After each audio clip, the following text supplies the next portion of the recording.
What's up, everyone? Daddy Robux here. Today we are continuing our playthrough of the Hoard of the Dragon Queen.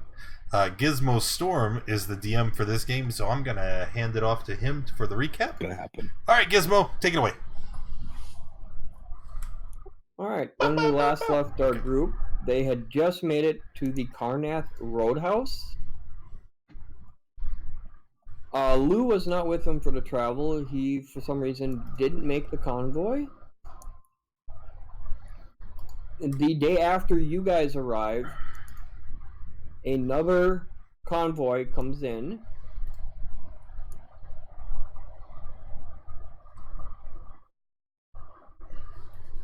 I can't move the players. There we go.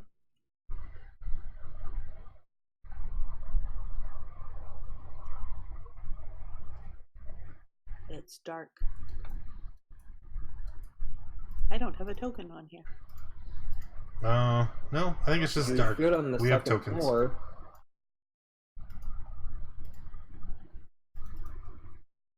Aha! You guys are all at the balcony on the second floor, right half of the map. There's no light though. Like I can see my token and nothing else.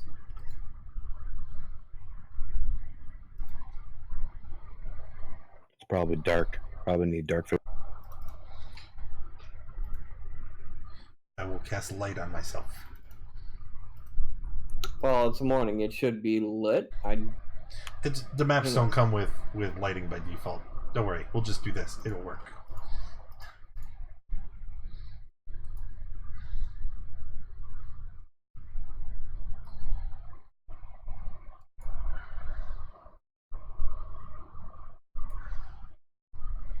Wait. 1, 2, 3, 4. What? Where is the boy? He hasn't entered the scene right yet. As you guys are watching the work crews, you notice that just like when you guys arrived yesterday, they're bringing 1 or 2 wagons in, hauling them over towards where the warehouse is. On one of the wagons, you guys recognize one of the guards sitting on the wagon. Lou! Hi, Lou! I assume that's who I recognize. Yes. Oh, hello.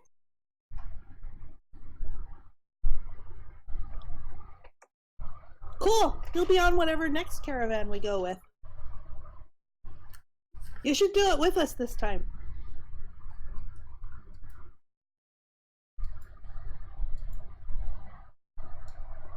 Indeed, our troop of heroes is once again complete. Oh, hey, is the other hero with us too? What's her name? Gemna?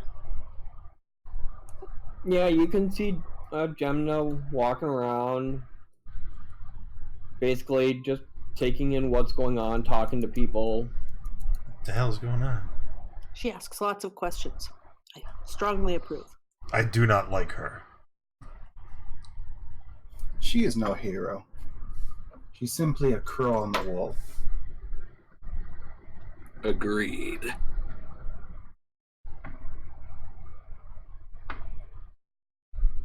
So what should we do then?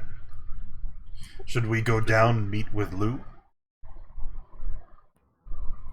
Or he can come up here and be out of all the hustle and bustle of the workers down there.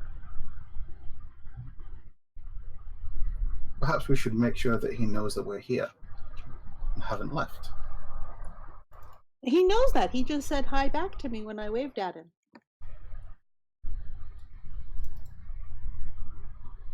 A good point. Then let's await him here and maybe see if he's managed to gain any information through the convoy he was traveling with. And where's the cult from here too? Are we? If we're all gathered here, I assume their caravan is visible from here.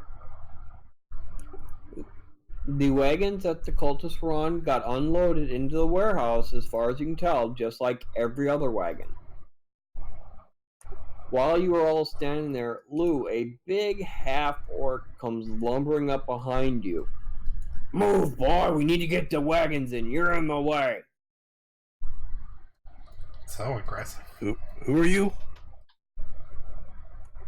I'm Bob does Luck. it- I run this place. You need to move, boy.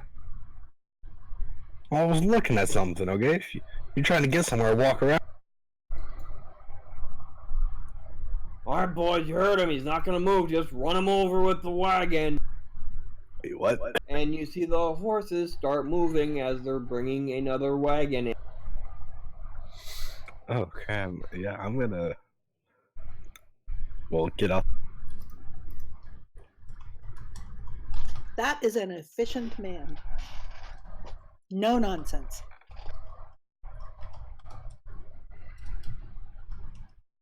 Boy, I asked you to move. I'm moving. I'm not willing to get run over.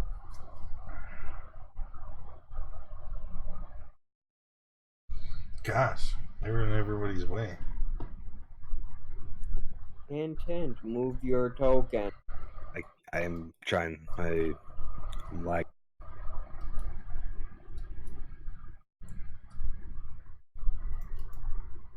I'm gonna try to meet up where I saw Asuka. You have to go up the other stairs. Those stairs, I think they end in a door. Yes, it is. Yeah, it's the other stairs that lead up to the balcony where we're standing.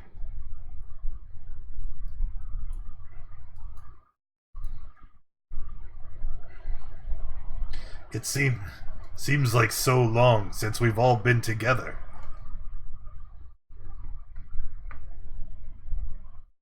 Hey, Liz. And once you're out of the way, you notice that they just start bringing more wagons in. They're only bringing them in one or two at a time. They unload them into the warehouse you guys see on the lower level. When those wagons are done, a couple other wagons come in with people that you guys recognize as possibly cultists, but you don't know for sure. Once that wagon comes in, you guys notice Bog Luck taking a key and with the necklace off of his head, and he walks into that warehouse area.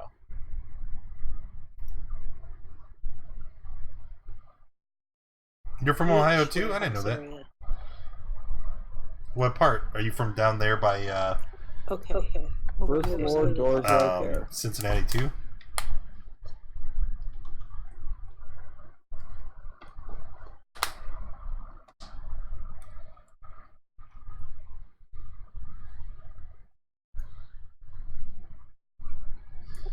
When those two wagons that came in are done being unloaded, you notice that Bogluck comes walking back up, replacing the chain back around his neck with the key hanging off of it.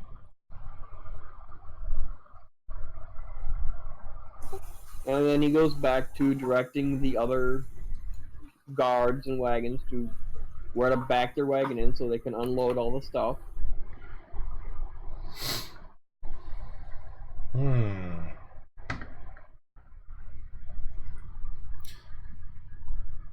What do you guys make of that? It seems that there's something fishy going on. Separating the cultists' items from others. Have we seen any of their guards that we know of? Yeah, there's a couple that you guys can see. I mean, there's a few up on the balcony over here. Most of them that can see you guys and are paying attention to you guys are giving Roland just a nasty glance. Including the female that accused him before of killing her friend.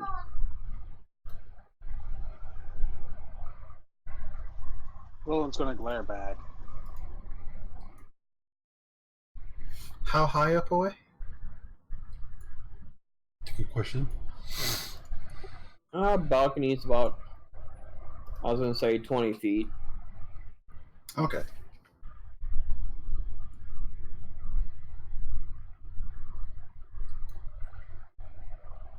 So do you suppose they're going to be loading up any caravans to go out anytime soon? Probably when they plan on moving on. From what you've been able to tell, it looks like they're just unloading everything into that warehouse area.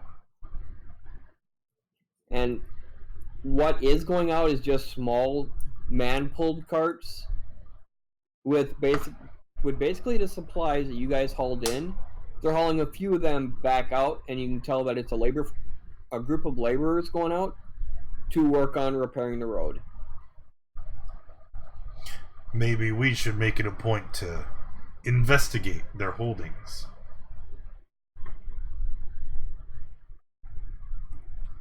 Sounds like a good idea. Crow, do you think you can pick the lock? Certainly give it a try.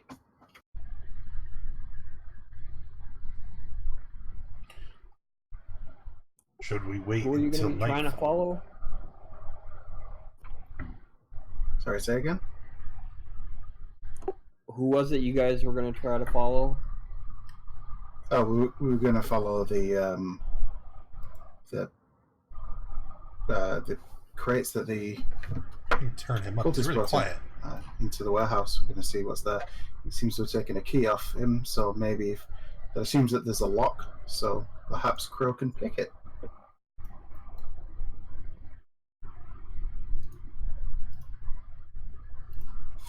However, I do agree that waiting for nightfall might be a better idea. Those who are awake will likely be in their cups, and most of the others will likely be asleep.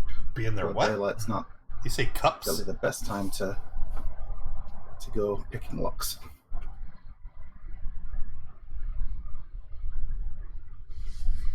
In the meantime, then, if we're just gonna be sitting idle, I'm gonna pull out the cask and start sprinkling in the day's amount of good berries and continue speaking to it in Sylvan.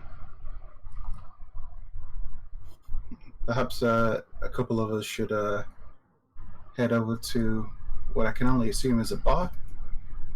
See if we can maybe hear anything. I recommend maybe not Roland is Wait, why going to not? the ire of some of the people that we're trying to gather information on.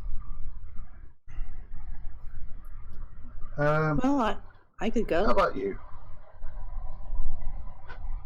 Yusufa, you would be good. Lou, would you care to accompany us as well? Sure. You're one head down. Me and Isfa are heading down to the bar to see if we can find information. I think we should. That one Gizmo for being late. If Ronald's going to be tending to that delicious mead that he keeps going on about, maybe some of us should head to the bar and see if we can maybe overhear anything. Hello, bar save, Kilter. Okay, so yeah, I'll head out with Isfa, but before we head in, I'm gonna disguise myself to make myself look like a human. I will follow as well. So, Okay. I guess while they all go, I'm gonna maintain my position on the balcony, singing the psalms over the blessed mead, and just kind of watching them from afar, just keeping an eye out for danger. And whether our friends up here pay particular attention. Although Osifa's likely to smile and wave at them as she goes by.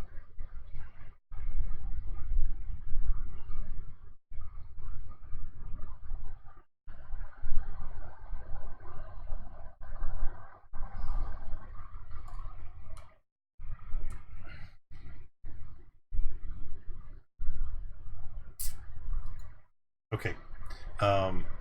It's just easier to talk than try to type everything. Okay, for Time those out. that are downstairs, hang on. So what you got to do is switch to the dynamic lighting layer, and then you want to drag literally any object. Doesn't matter. Usually I use orbs, but you can use player tokens or monster. anything you put on the lighting layer is going to be invisible. So you just take a little... I like to use these because they're easy to see. You see where I placed it? Yep. And then you make it emit light. Let's say what is it lit by? Torches or window light or what? Doesn't matter. Let's say we'll give out 60 feet of dim light. All players see light, and then now it's emitting light. And then I just copy and paste them around the map wherever I need them.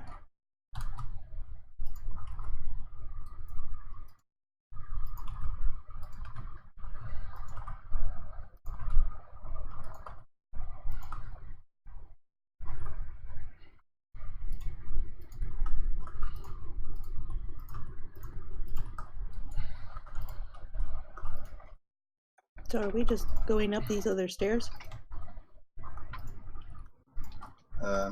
Yep, although we've been told to stop, so hanging on for a moment. Alright, there should be light sources everywhere.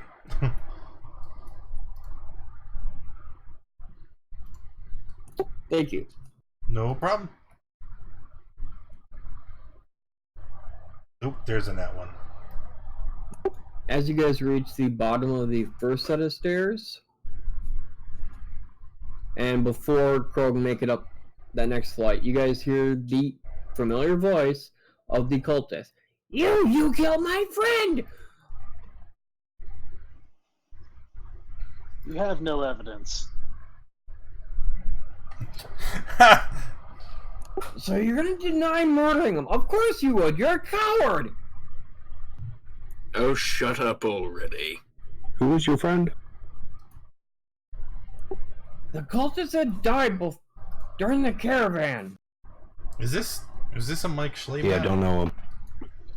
It Yeah, looks he like a died Mike to a Schleman. short sword, and these folks seem to think that just because a person has a short sword, they must have been the murderer, despite the fact we saw quite a few people in the caravan who had short swords, and so there's nothing to say it was his short sword.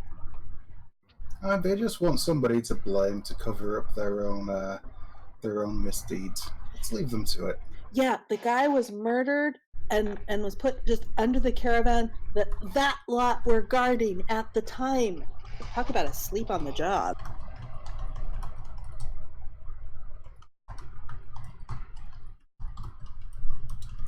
Hearing Anyway, that what do you- motion, Bogluck comes back in just to see what's going on. And you recognize one of the guys with him is Arden, the one that hired you guys in Waterdeep.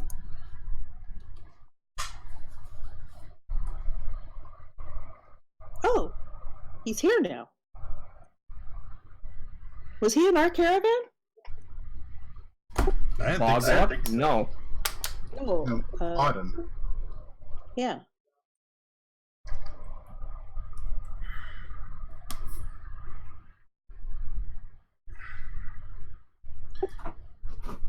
I'm not sure who you guys are talking about. Arden. You said that Arden, the guy that hired us, was here. Yes. We were asking if he was with our caravan. Well, we're not sorry to interrupt. We're not very far from Waterdeep still, right? I think we're still like 3 or 4 days. 10-day travel. Okay. So did he come with us or did he come with Lou's caravan? I'm trying to gauge how surprised I am to see him. You're not surprised at all. He was with you guys from the start. He's the one that was in charge of all the guards. Okay.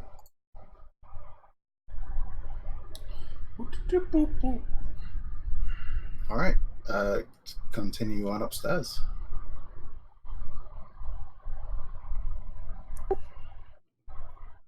What a coward! He'll stab a guy in the back, but he won't take someone on head on. Come on, one-on-one, you and me right now, you coward! I'm gonna shout from the balcony. You should give him what he wants. A swift death is more than that insect deserves. Hey, one I don't know, but Mark- no tricks.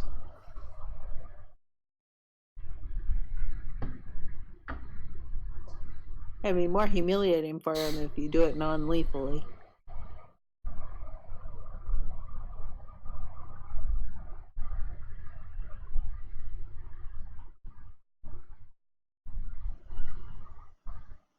No, I think lethally might be fun. Depends on if he has the guts enough to take a life himself. With pleasure. Oh no. I believe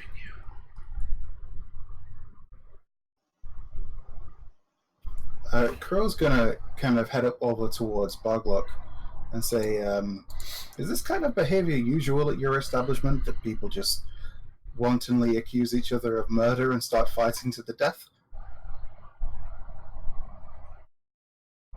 Oh, what's with a little friendly combat? It'll lighten the mood of everybody here. Oh, well Crow then just let's gives us start a free-for-all, and Ossifid pulls her scimitars out. No, free for all. She asked for a one-on-one, he agreed. Well, I was going to take the time to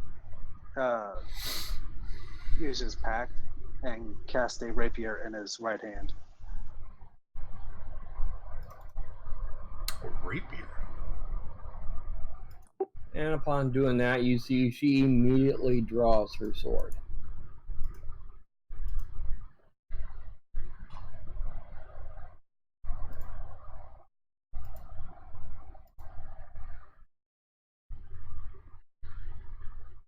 Then she looks over at you, puts that sword away, and then instead she draws her long sword, and then in her other hand she grabs a short sword. She figures that if you're going to be pulling two weapons, she is too. Crow at this point is actually gonna move upstairs over to Rana and ask him if he has any of those delicious berries.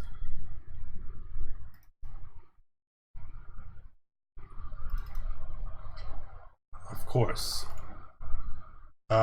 Checking my list, I have 10 that I made from yesterday. So, yeah, I'll hand you 3.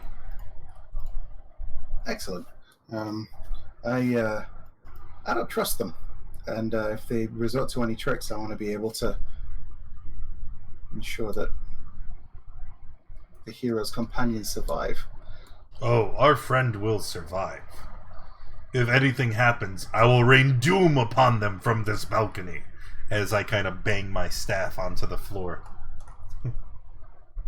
Crow will head back downstairs and kind of, step away, giving them room to fight.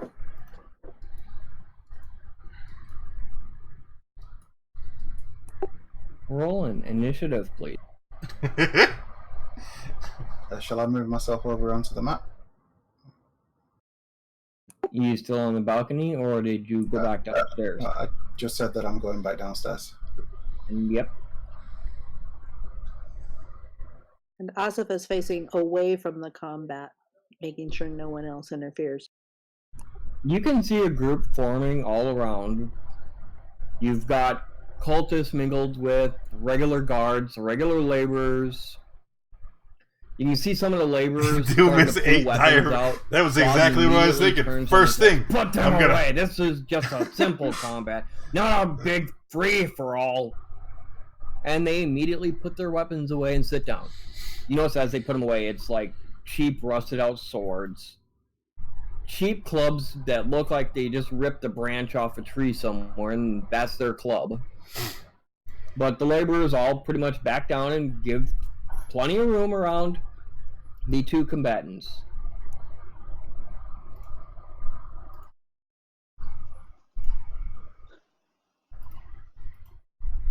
Roland, you have first action in the combat.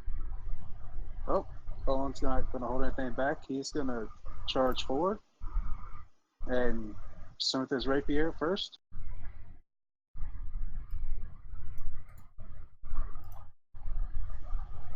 And then follow up with his short sword. Oh no.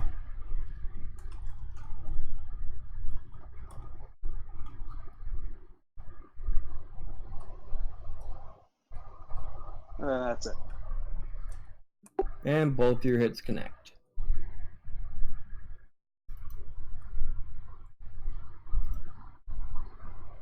Then she makes her attacks. Nice. Nice.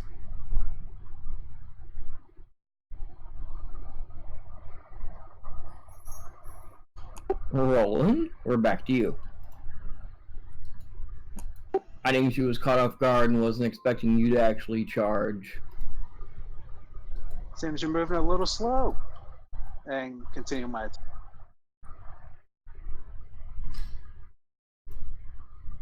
I mean, she should know. He did murder her friend.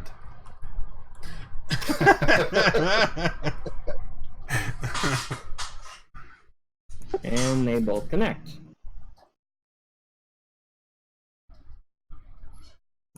Now it's her turn.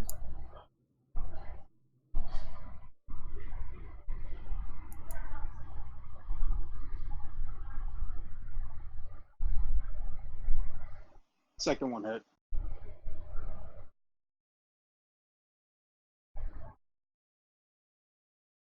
Roland, we're back to you. That's more like it. Don't slow down.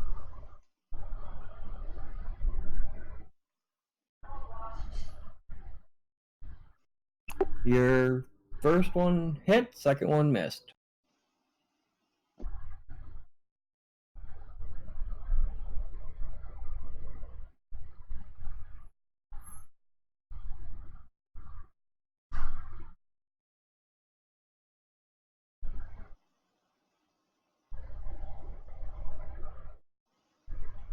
Alright, hang on a sec, I'm lagging a little bit here.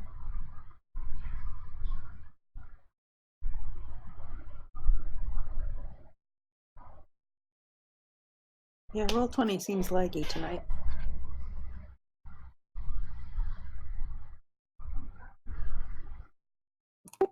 Alright.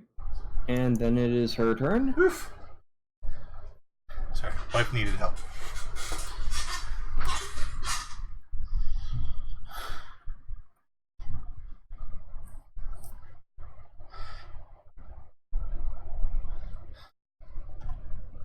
Uh-oh.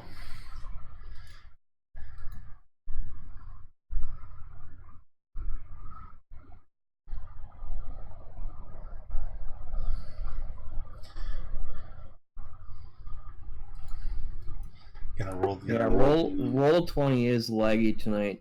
I'm having no issues. I don't. Yeah, it is. Yeah, It's it's lagging for me. all right. It's a 15. And then her offhand.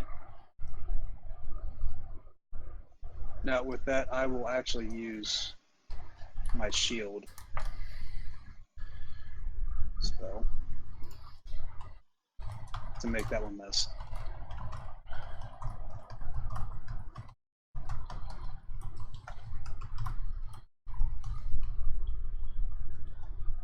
Alright.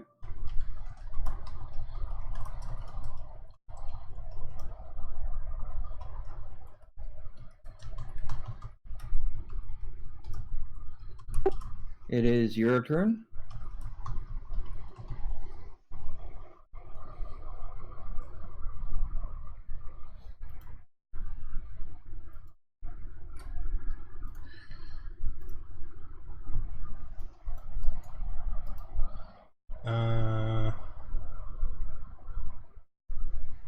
All right. I'm going to use my bonus action. Wait, man, 1 second. Yep, and my bonus action to curse the veteran, and then swing at it with my rapier.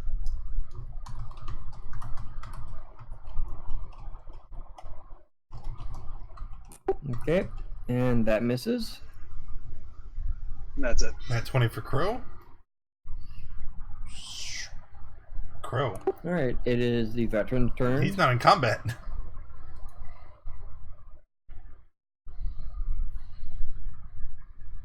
I think she was in shock from that short sword attack missing the last time. Roland, your turn.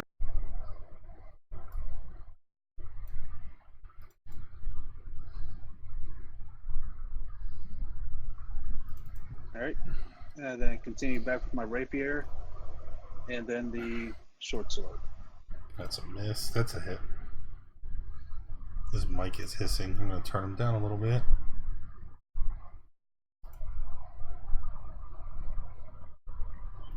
Alright, first one missed, second one hit.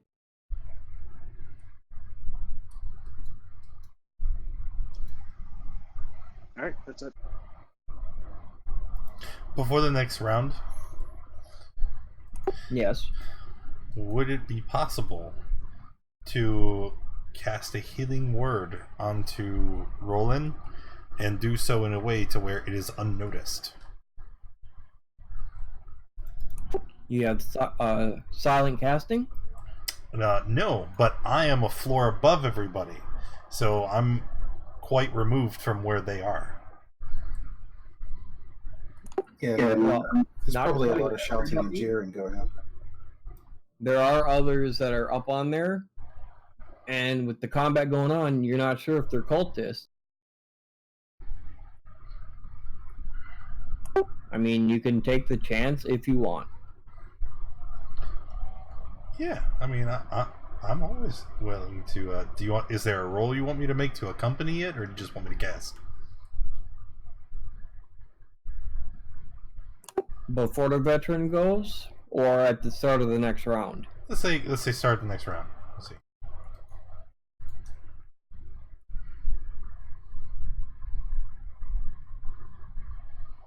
Alright, starting the next round.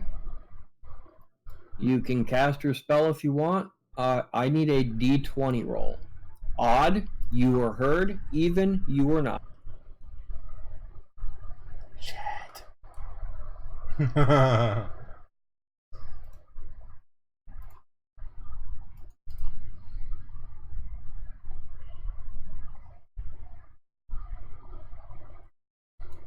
That's some serious healing, though. 9 hit points on a 1. Yeah. Life domain, baby.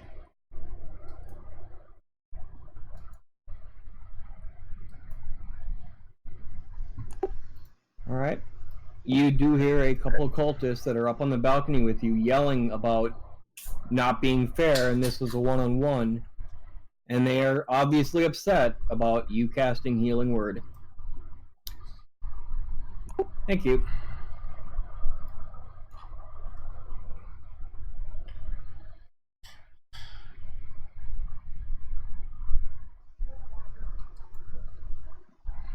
Crow's Alright, just can going I to keep my an turn? eye on it. Guys, I think I did it bad.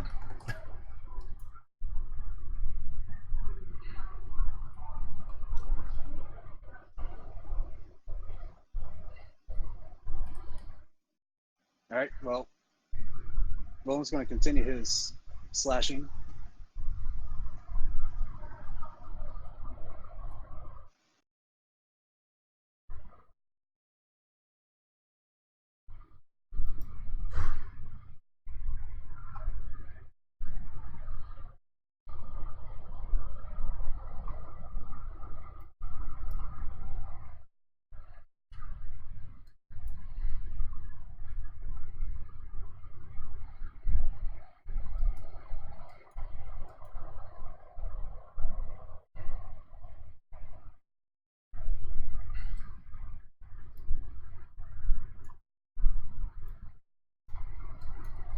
Asta, why did you add yourself to a tracker?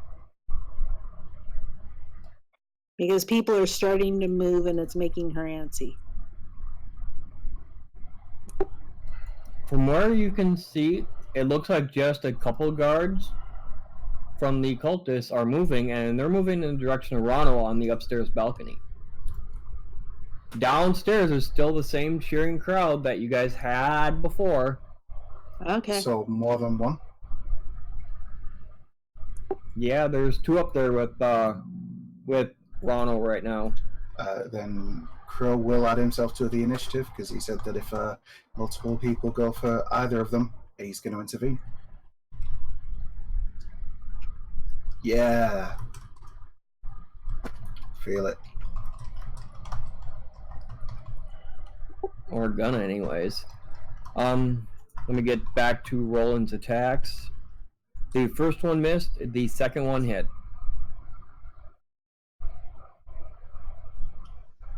Okay. That 20 for Isafa.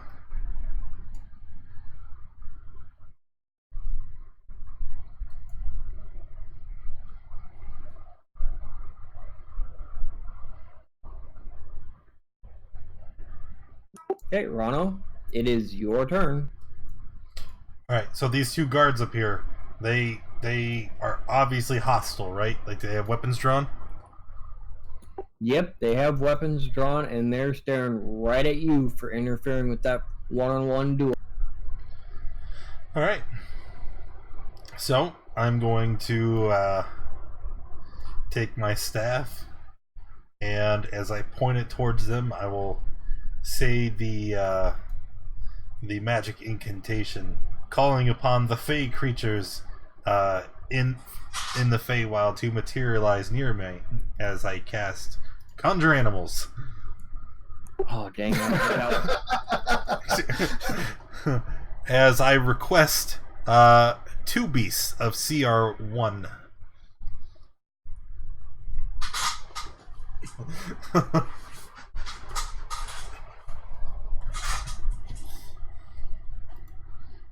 Honestly, I forgot about your swarm, and I didn't even have that page open yet.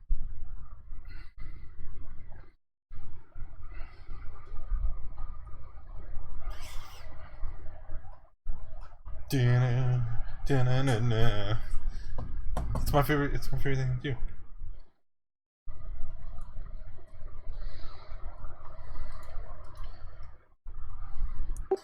You just summoned a pair of albino death weasels. Yes,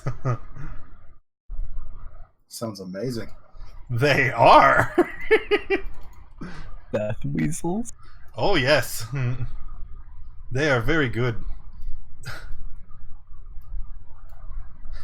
So you guys, you just hear a thump as these creatures that are the size of, they're like the size of horses, but they are. Oh, no.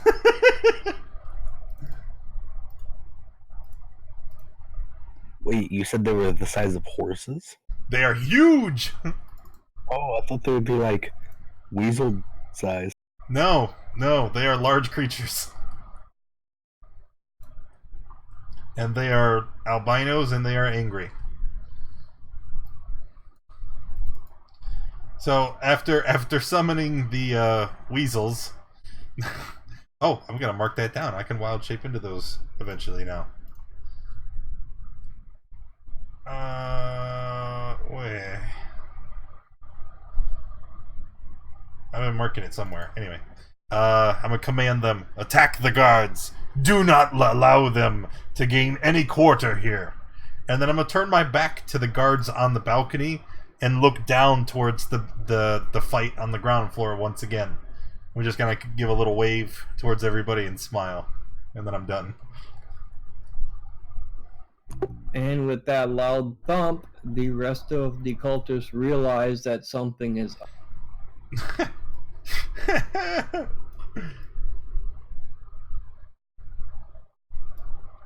I think you cut out, Giz. He said the rest of the cultists realize something's up.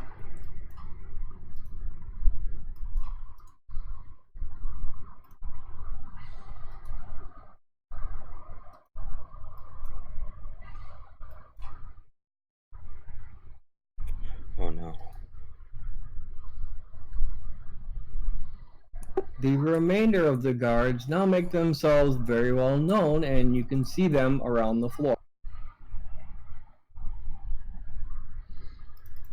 Upon seeing the guards draw their swords to get ready to attack and pull out their spear, basically Bog starts laughing. Oh, this is gonna be good!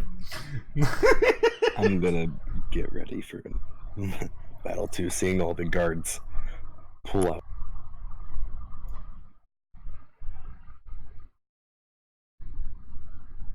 Oh, I remember. I was as I was adding them to wild shapes, I was moving them into here. Okay, getting ready for battle usually means putting yourself in the turn tracker. Yeah, come on.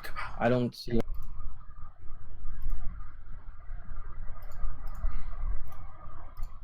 All right, there he is.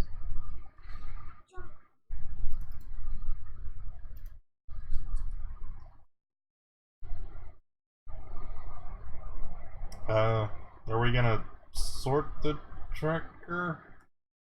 Because it's like 17, 3, 25, 5. Yep. I realize that it's way out of order. To an extent, it's going to get sorted.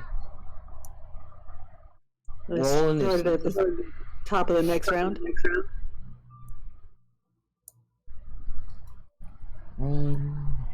Basically, 4 of them are going to be out of order from everyone else, and everyone else is getting moved to where they belong in order.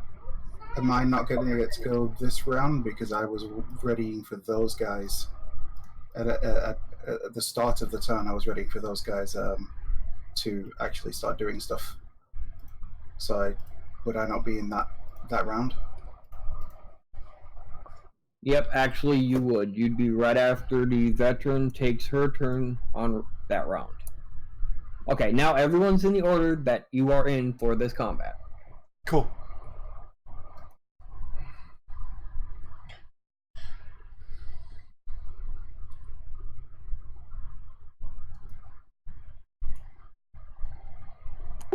And from where you guys are, it is the cultist turn. Let's start with the ones on the bottom floor.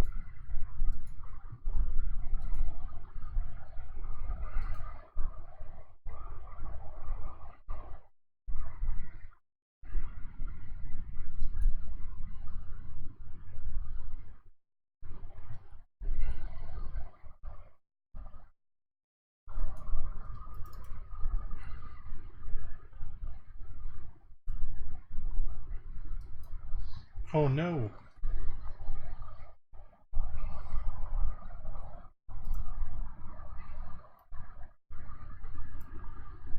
And seeing the guards move in, Bog Luck takes a couple steps back so he can still enjoy the show but remain a spectator.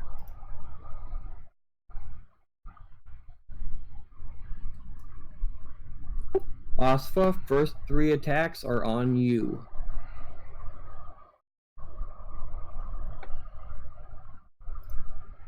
Hit, miss, miss.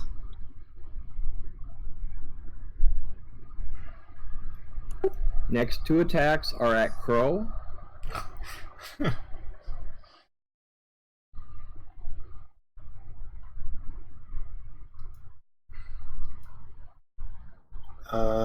Yeah, okay. First one hits. Next attack is at Finron. 2 attacks at Lou.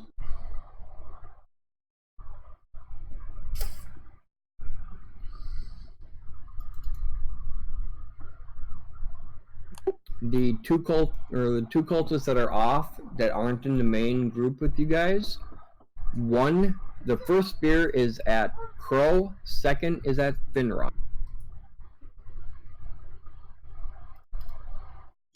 Miss. Miss. Then the 2 up top are going to attack the albino death weasels. The first one's going to attack the one on top. The second guard will attack the one on the bottom. You monster! They both hit.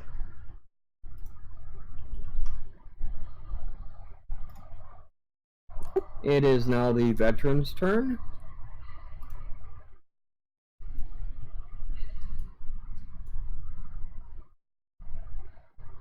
Both attacks are at Roland. Second one hits.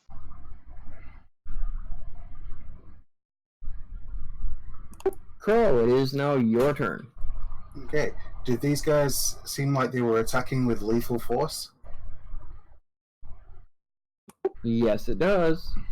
Okay. Crow is going to go ahead and draw his brand new shiny short sword. And he's going to try and stab the guy who's in front. Which guy are you attacking? The guy, sorry, this guy that's immediately adjacent to him.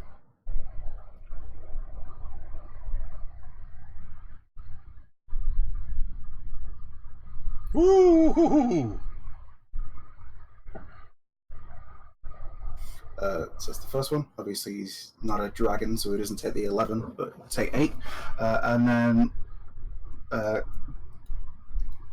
bonus action, he's going to go ahead and try and kick him in the face.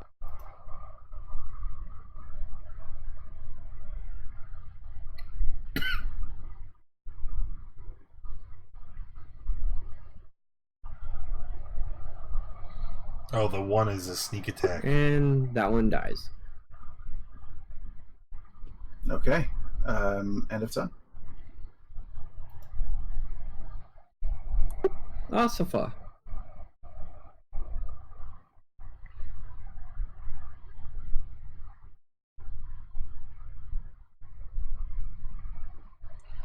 Asifa lets out a bellow that sounds like a desert sandstorm and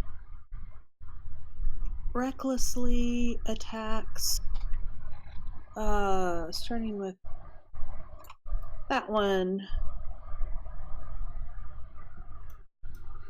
Kilter. Hey, I'm glad you're here. And that hits. How do you take away hit points from a Second bunch of attack on units the at same once? one. You do that with the group check, right? Is there a command that I'm missing? Does a 16? And that one dies. Okay, and offhand against the guy just below him. And that misses. And that's the end of her turn. Lou, it is your turn. Oh, okay.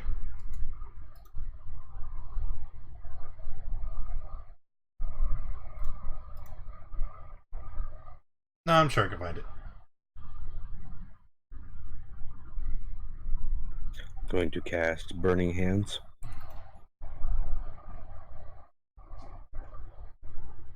With a 3rd level spell.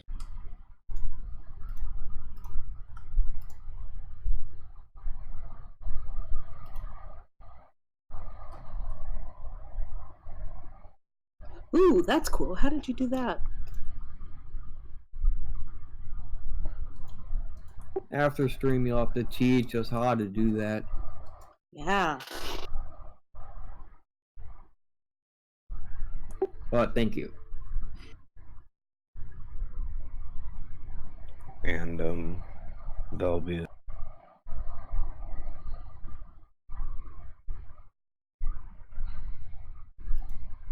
So...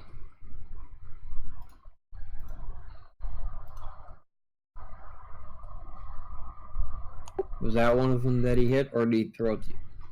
It was these 3.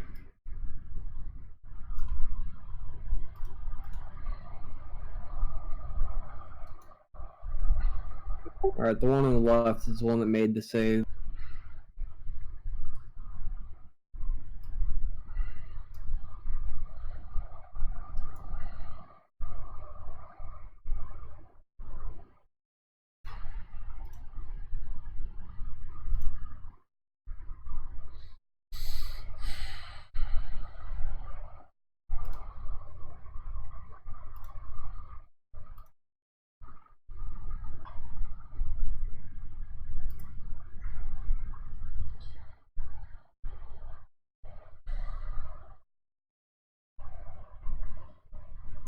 Finrond, it is your turn.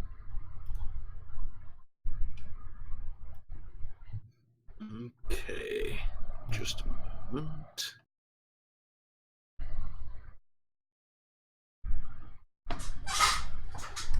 That didn't do what it was supposed to at all.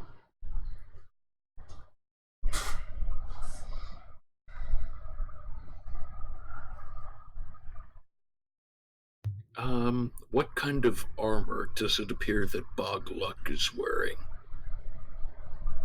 He's a non-combatant. Okay.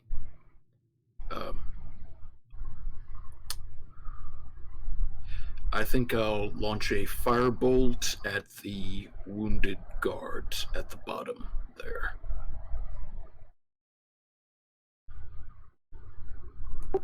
And that firebolt hits, and he drops. Okay, that's it for me.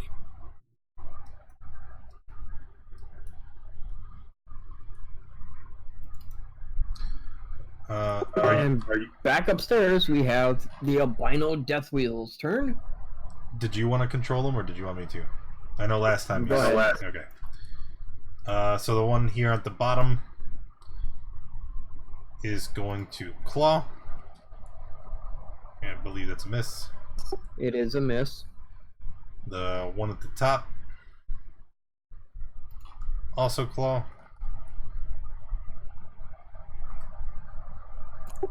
Clawed for damage, but not grappled. There's no DC. It's the target is also grappled. The DC is to escape it on their turn. Okay. Yeah. My bad. No, it's okay.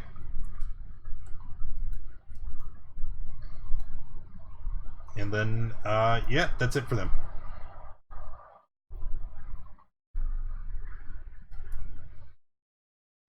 Back down on the main floor, rolling. Alright, continue on with the rapier and the short sword. So both miss. And And that's both those miss. Ronald. Oh, I will, from where I stand on the balcony. Actually, I don't know if I can see the veteran. Yes, you can. Oh yeah, okay. So the balcony would be like here. So he would be like directly below me. Okay. Actually be one block. You can see the support pillars for the balcony. The Yeah. small circles there. Oh yeah, it's not flush with the stairwell on the right side. It's the left side. Okay. So then, standing where I am, he's like just below me. I'm going to take out a small piece of like iron shavings as I prepare a produce flame, and then as I hold this ball of fire, I'm just going to throw it down at him from above, and I'm going to go ahead and use this. Oh no, it hit. Yeah. You want to roll the damage for that, please? I do. So that would be, I'm lazy, I'm just going to click it twice. So 5 and 6 for an 11 total.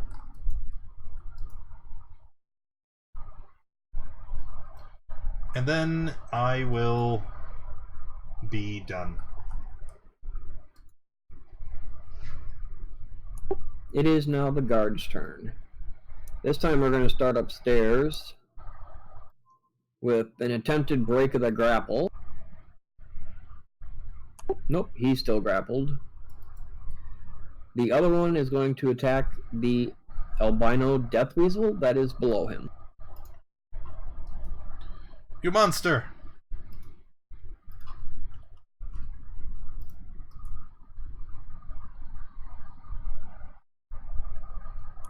And moving back down to the main floor.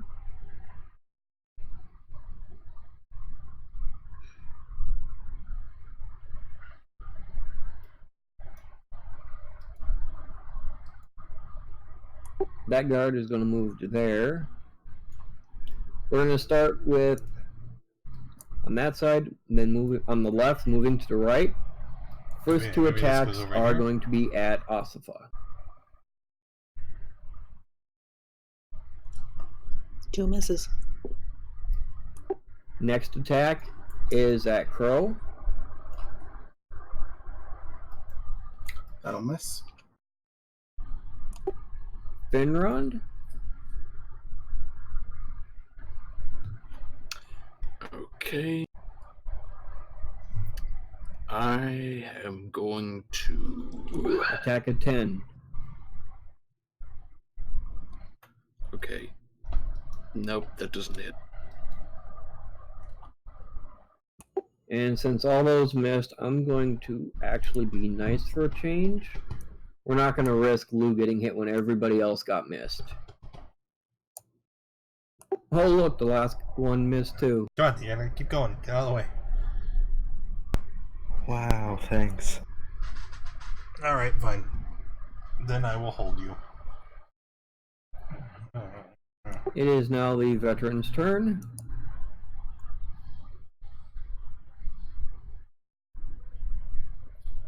Oops.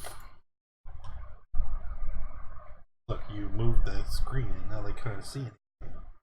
Rolling. Oh, she'd lick at me.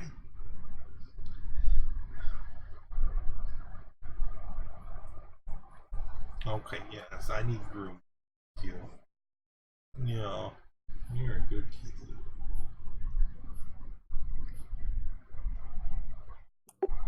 My mic's still working, correct? Your Yeah. mic's working. Okay.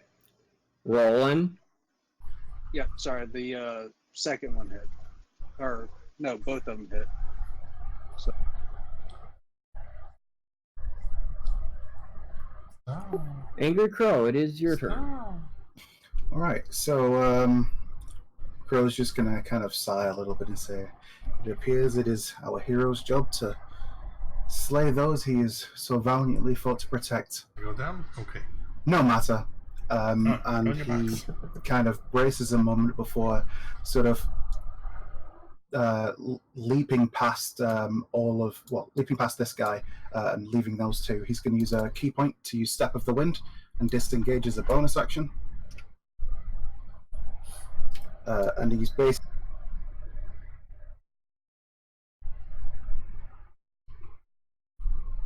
You cut out Spartan. He's basically. he's going to leap over the top of the guy to his Leave the southeast. microphone alone. And as he's kind of dropping, he's just going to slash out at the veteran over there. And he's actually going to go ahead and use the Nat 20.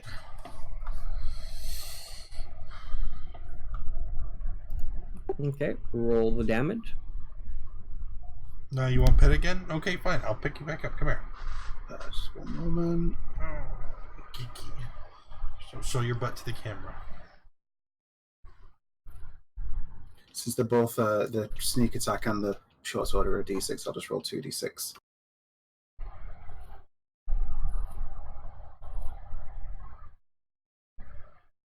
So be 17. I know. Monka TOS. And he'll just move down to here, and then this turn. I think I'm safe. I'm only petting my cat. I'm not, punting it behind me. Ossifa. Should be fine. Okay, as she whirls around after the last one, she's going to use the Nat 20 on that guard.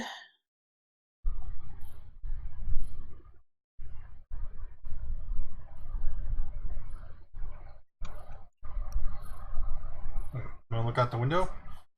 So Look, that's it hit. That's another D6.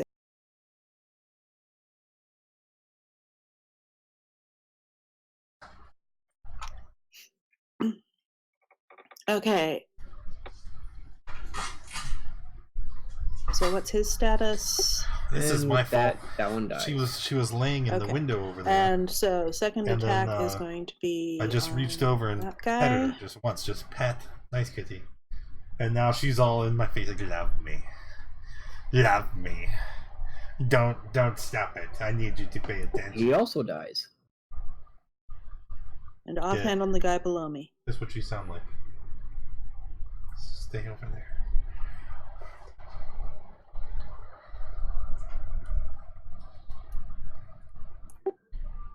No hat trick. That one is still standing. Okay, in turn. Lou, it is your turn. I'm going to Eldritch Blast the guy and use my Nat 20.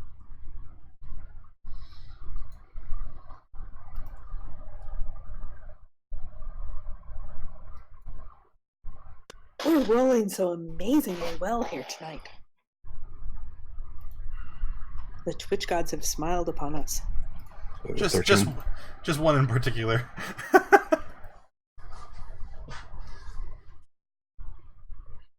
So we're able to And with that one, he dies. And I get 2 rays now. Yes, at level 5, your Eldritch Blast is 2 times. Yay.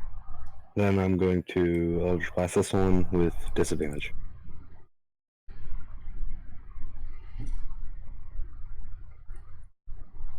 Well, with everything good, there's bad. Oof.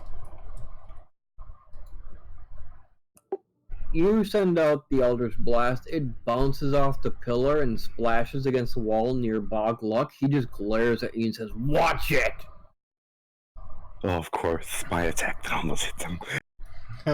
Other than that, he doesn't move, he just stays there and tells you to watch it. Well, that's it. Finrod. Okay, I'm going to whip out my rapier and attack the guard above me.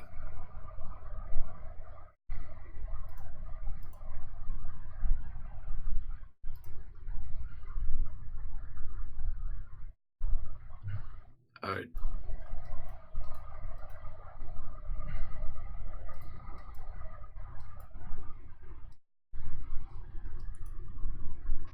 And that's it. I think he's putting that on the guard upstairs. Yeah. Ah, right. Because they can only use, once they grapple someone, they can't claw against other targets. So I was making sure I remembered who it was. Okay, and as a bonus action, I think I'll give a Bardic Inspiration die to Roland Nalo. Okay. So, Roland, you now have Bardic Inspiration. Yep. Why though?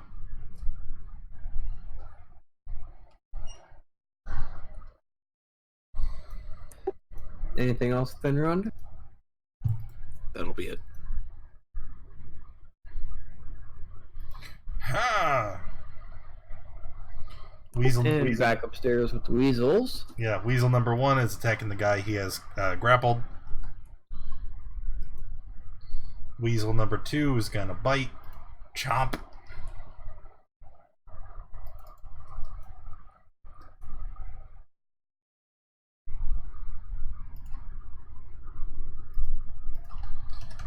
How far of a drop is it? 20 feet. Alright. So, as the guy drops, Rano kind of tilts his head over the balcony, gesturing to the fight down below. And this weasel that no longer has an enemy is just going to jump over the balcony, which, 1, 2, would put it like right here. Yes.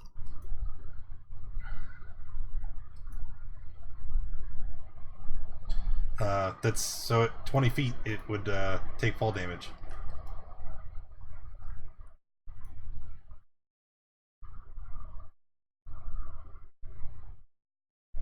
It's what, 2d6 or 2d10? 2d6.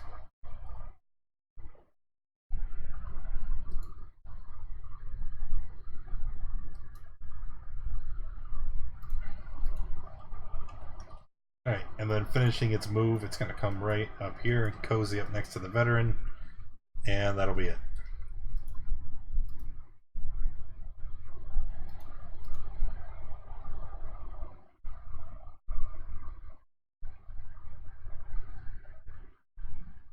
Rolling.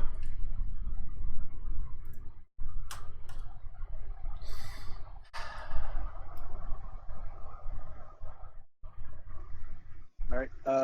Let's see. Well, I'm going to use the what's up here? Nat 20 and slash with my rapier.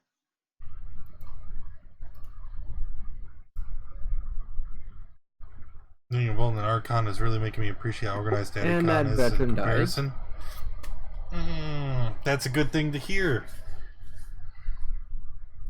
Okay.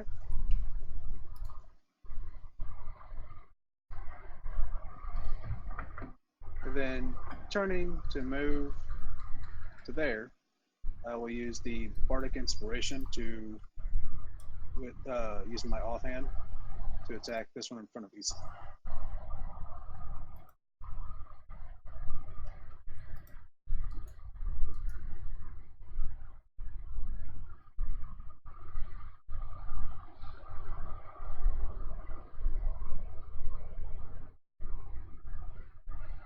Ignore the 3 that's there. So does 15 hit this thing? Is the fan like really loud? I just looked over and Why, see yes, that it my mic does. is activating a lot.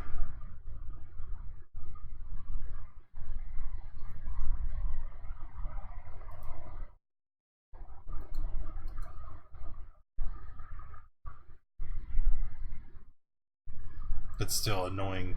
And that's it. I gave you the lobby.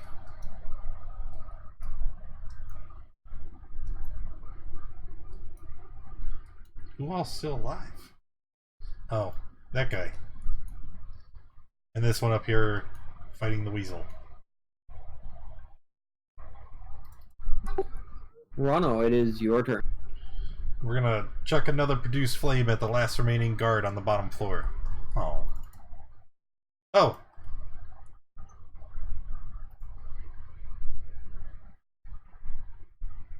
That hits, and that one dies.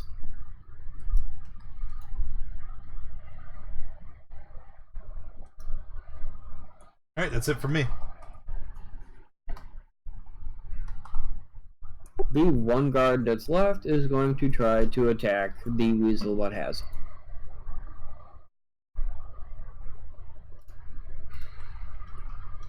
Yeah, that's a hit.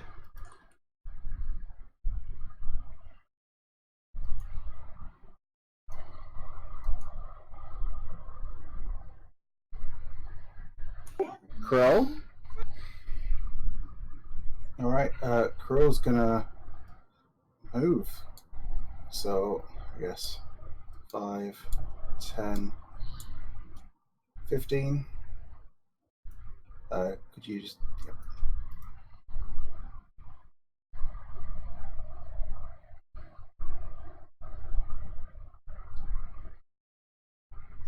Alright, 20 times there. And he's just gonna go ahead and slash. It's next to a weasel, so stabby stab. For 10 damage. Ooh. Your sneak attack was enough, but okay. That one dies. And the giant rat drops.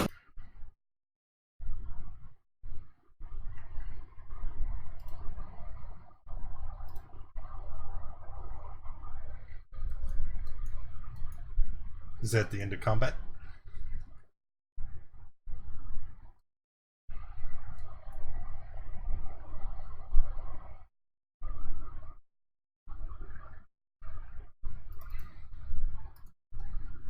And with that last guard dying, you hear a loud, blusterous laughter in the corner from where Bodblock is standing.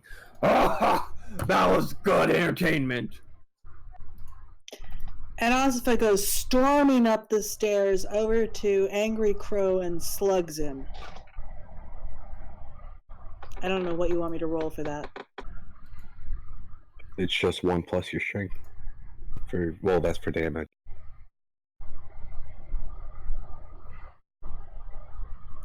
She still has to actually roll the d20 to hit him.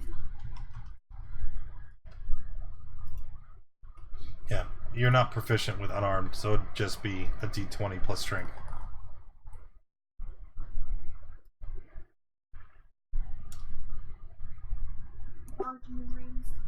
Yep. As you would storm up duck out of the there, way. he easily ducks out of the way. Hey, And hey, you hey. What do you mean? What was I thinking? You attacked the veteran. I mean, the rest of these, that was fine. That was combat on the side, but that was one-on-one combat, and you got in the way of that. What were you thinking? I mean, I think it just kind of turned into an all-out brawl when... It absolutely did, especially with Rono throwing fireballs at him. Hey, don't Well, put this that on me. too. Yes, you did too, and that is just wrong. What the hell were you guys doing? We aren't out here to just be out brawl. I mean, as fun as a brawl is and all this, but that isn't what that was. The rest of us, sure, that is all fun and fair games, but not the two of them. So, Finrond strikes a chord on his guitar and shouts, "All right, enough bickering. Let us regroup." Our friend was in danger. Would you prefer we leave him to die?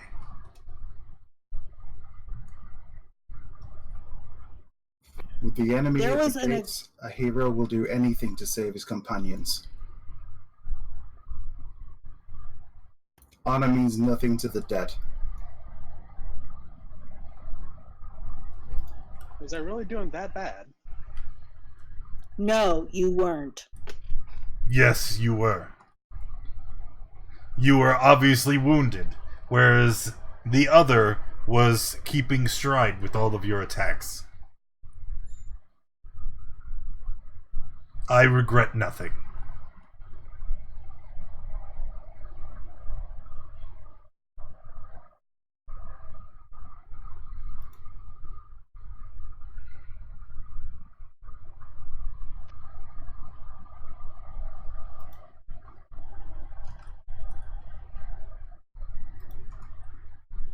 You can see Boglock playing some people around. They're slowly clearing the bodies out of there. But business...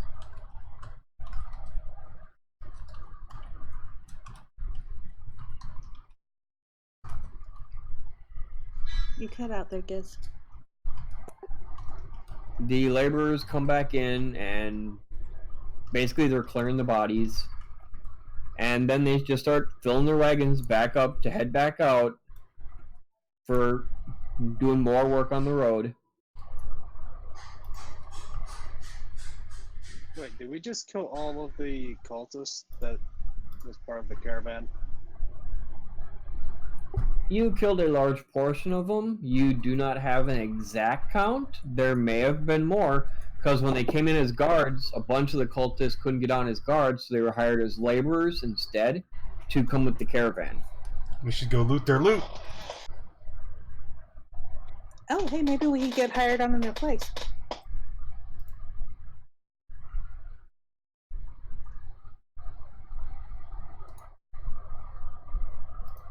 We'll head back down, rejoining the rest of the party.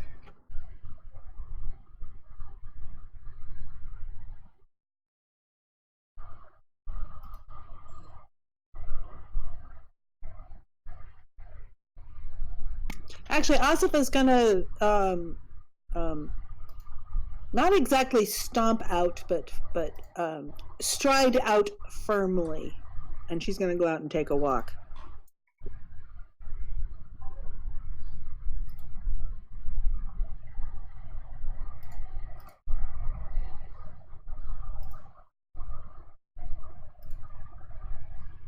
So with all the hustle and bustle, what do you guys plan on doing for the remainder of your day? So wait, Isfa's taking a walk. I'm going to follow her out riding on the back of the majestic albino death weasel. I don't know where she went.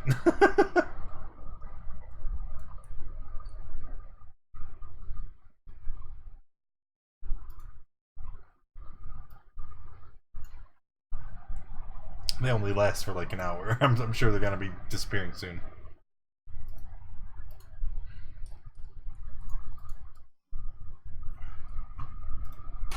What will everybody else be doing? Because I know I'd heard someone mention raid their rooms. But, I mean, it is during the day. I mean, what do you guys plan on doing? Crow's going to go back to his original suggestion and go to the bar. Roland plans to join on that one. I am in no hurry to drink more of your human's substitute for what you call ale.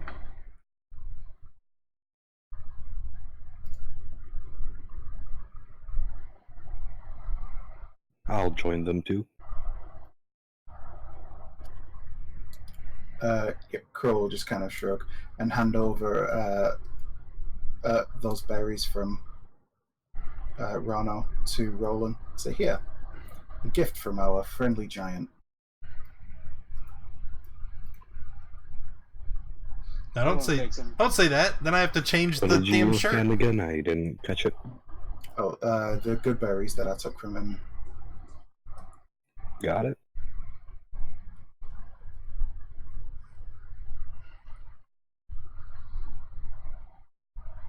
If he gave you 3 berries, that's 12 hit points. Alright, well, Roland's gonna pop all 3 in his mouth to heal up a little bit. Me too. What do you mean, me too?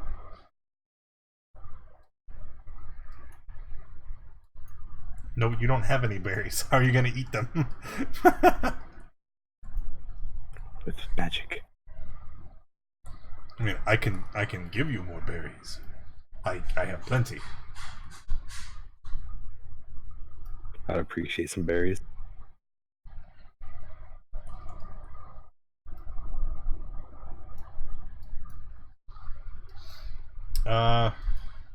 Yeah.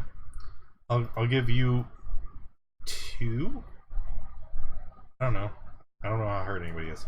I guess I'll give you 3, 6, and then I'll turn to Roland, holding out the remaining amount. Are you injured still? Do you require more? No, that should be enough for now. Thank you. All right, that leaves me with 4 berries for future encounters.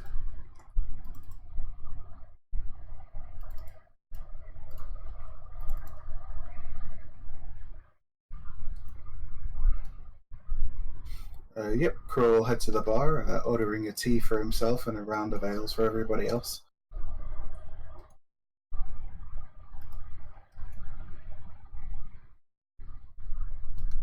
And then point to the table in the back where we're all set.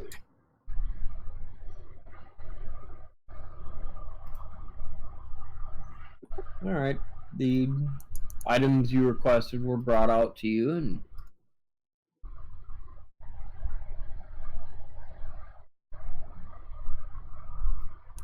Finrod, what are you going to do? I'll be in there drinking with them.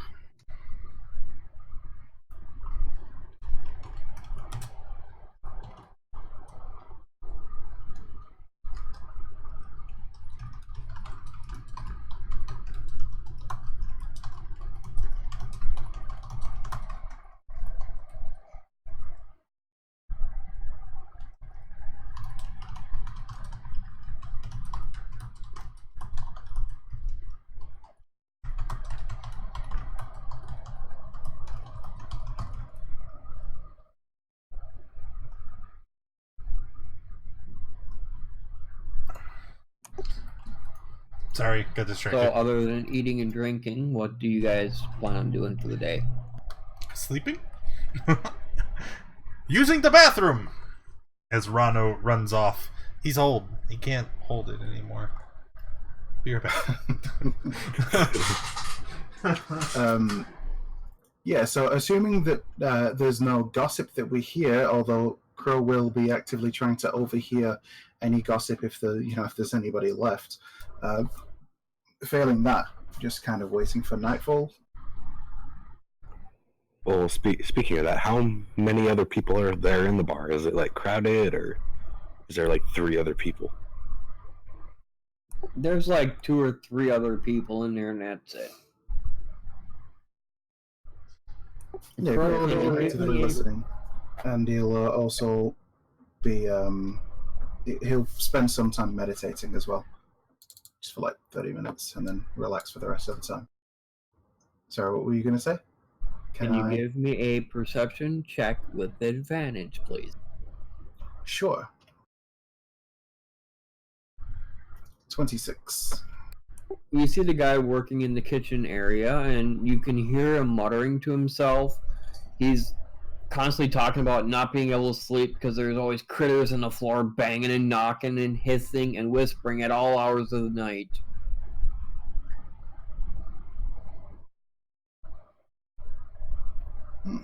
Sounds interesting. If it were just rats, they probably wouldn't hiss and probably wouldn't make too much noise. Sir Crow will relay what he overheard to the rest of the party. Hissing in the floor? That's So he kind says. of. But banging and knocking as well. Like, for it to travel through the floor, it must be, some weight being moved around. Yeah. Keep in mind, you guys are in the kitchen and the dining type area, not necessarily his room.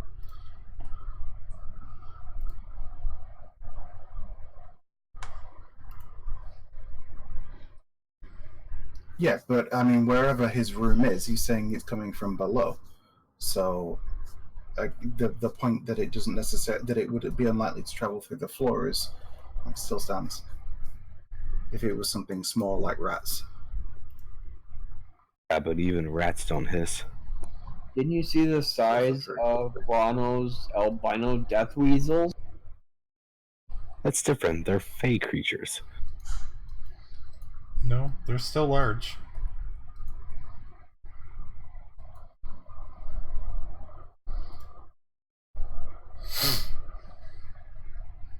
What are we talking about? I had to use the little Rano room. Rano, it appears the cook has been complaining that he's struggling to sleep because there's lots of noise happening at night, banging and hissing and things getting knocked over.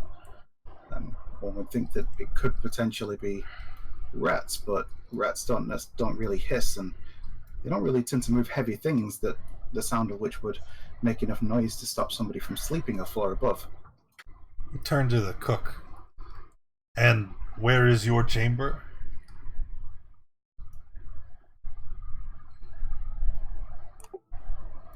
He says that he sleeps in the strong room directly below. Do I have your permission to examine the chamber? Maybe I can deduce where these noises are coming from. I'd even do it for a mug of your ale and something to eat.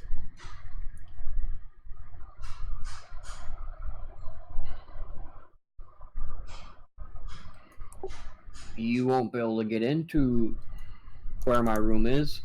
It's the one that Bogluck keeps under lock and key. That is confusing. Why does Bogluck keep your room locked? Because I also help him keep a ledger on everyone's belongings. That is the strong room, where everyone's personal belongings that they don't want to carry on them are stored. Since if you notice, there are no locks on the sleeping quarters anywhere. And I help him keep tabs and keep a ledger of who all has what deposited in there.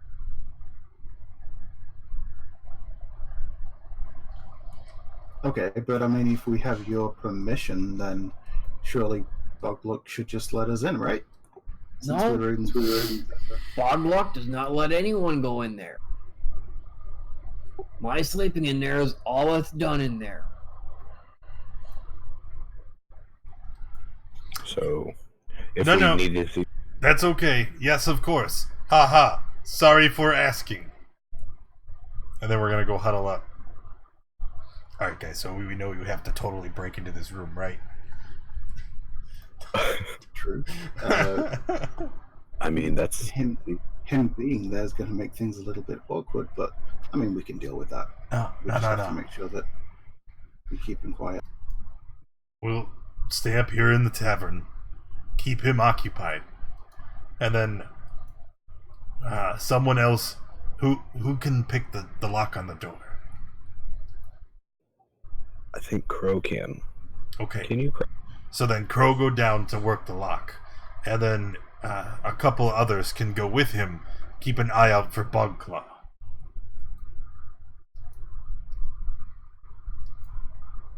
Yeah. How about if Crow or Roland, whoever is going down there, I'll stay up here and I'll send Shayton with you, and I'll have him I don't know, grab your leg or something.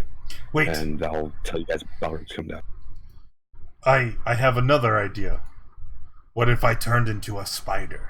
Something tiny that can squeeze under the door. Maybe I can unlock it from the other side? Oh, yeah. Just do that. That'll That save could it. work. Yeah. Yeah, go outside, turn into, and then go do that. Oh no. So I stand up and I stretch very obviously. Oh no. It seems that my poor old frame needs to use the bathroom once again. I will just step outside real quick. And I wink to the rest of the party. Am I doing good?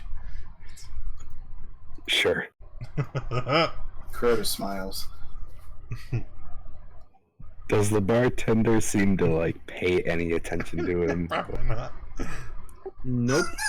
He goes back to preparing for lunch, and he's still muttering to himself about strange noises and knocking and stuff at night.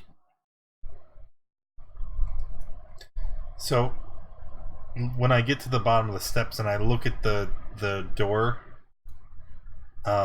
does it look like if I were to be tiny that I could slip inside?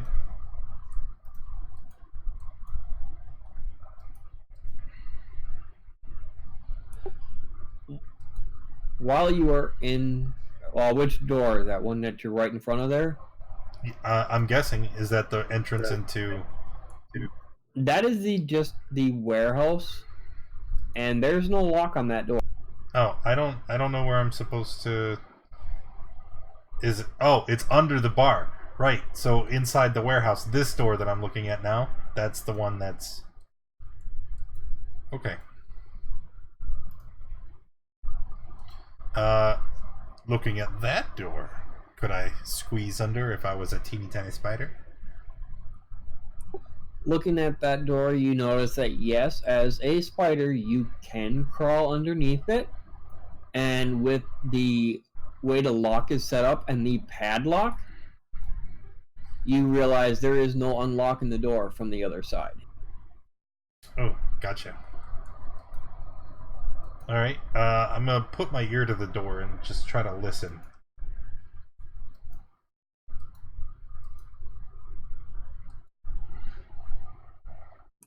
Can I get a perception check at disadvantage because of the noise of everyone coming in and out of the warehouse hauling supplies out to repair the road? Oh.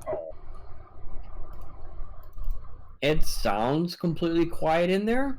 You don't hear any of the noises that the other guy was describing. Alright, so then I will, without hearing anything, I'm a very curious guy. Even though I don't think I'll be able to open the door, I will wild shape into a spider. Ooh. And we are going to go through to the other side.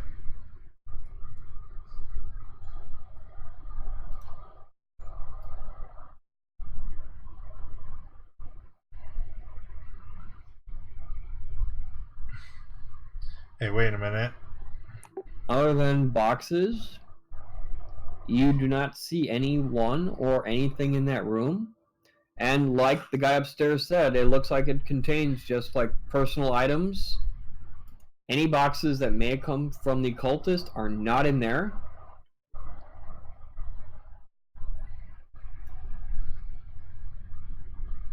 Alright. So it's just boxes and stuff. Boxes, barrels, basically an assortment of storage devices for holding either whatever the cultists were carrying which Yeah, you I don't do. see where they could have held 2 wagons worth of stuff. Right. And basically, it looks like personal possessions. I mean, from what you can see from boxes that aren't completely sealed, it looks like some almost trinket level jewelry with like letters from home, stuff like that. A few gold coins here and there. You can see a ledger sitting on top of one of the crates, I just learned a thing. Sorry. but otherwise you do not see anything in that room.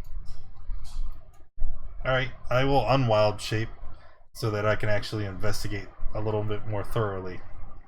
It's very odd that this room would be locked and under such a closely guarded lock and key. So I'm gonna start rifling around inside these boxes and barrels and.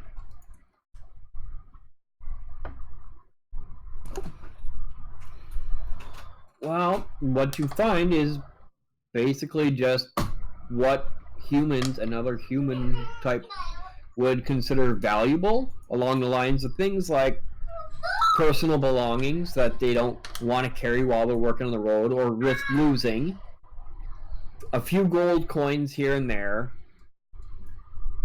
but nothing really stands out. I mean, nothing resembles any sign you've seen of the cultist. And you don't see any crates that look like they would have been on one of the wagons that was hauled in by the cultists themselves. Okay. So, failing to learn anything of value. Ledger? But, like you said, a ledger? Yeah, there's a ledger sitting on top of one of the crates. Well, let's look at the ledger. While reading through the ledger, basically all you see is Jim Johnson deposited 3 gold for safekeeping. Harriet Smith deposited 1 cheap diamond necklace and 2 gold for safekeeping. All the possessions you've seen in the boxes are the type of stuff you see written down in the ledger. Okay. So failing to find anything else, wild shape back, go under the door, then go back upstairs and tell them that I didn't find anything. You also didn't notice anything that resembled a bed where somebody could sleep either. Oh, fair point. I didn't even realize that. So I come upstairs.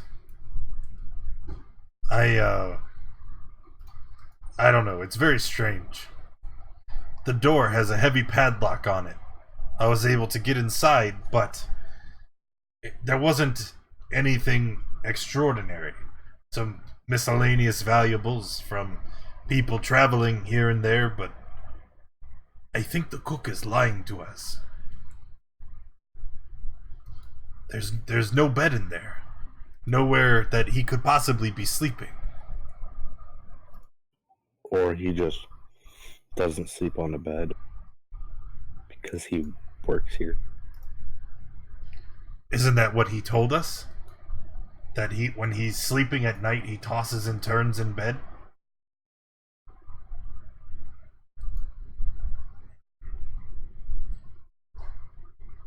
Did he say that? Or am I making sure?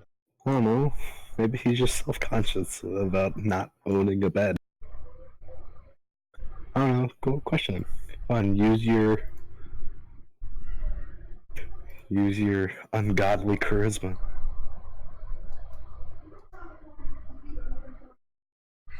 Don't we have a face? Turn and look at Finrod. Present and accounted for. Get the cook to tell us his secrets. Alrighty then. Okay, so I stride over. I get up and stride over to where the cook is. Where is he currently? I think he was there. I don't know. There's not really there's no kitchen here. Yeah, there's no token for it. Let's say he's right there. Alrighty, I stride up while swigging my beer and say, hello, friend. Care to join us for a bit of libations? No, I need to, what was I doing? Oh, yeah. Gotta finish making stuff for lunch. I mean, there's a lot of people here. Gotta, what was I doing again? Oh, yeah, I was making their lunch. That way we can feed them all. That way they can go back out to work. And what were we discussing again? He looks at you. Oh, we were just having a bit of a friendly chat as I offered to help you make those lunches. And Finron joins him and helps him. Fine, go stir that pot over there, but don't add anything to it. That's just the way Bogluck likes it, and if you change that recipe, he's gonna come down on me for it. As he's walking away to do something else, you smell a strong hint of his own ale on him. Like he's been sampling the supplies. Okay, well, I keep following him and slipping in some questions as to what he knows. So should I make a persuasion roll? Yes, please.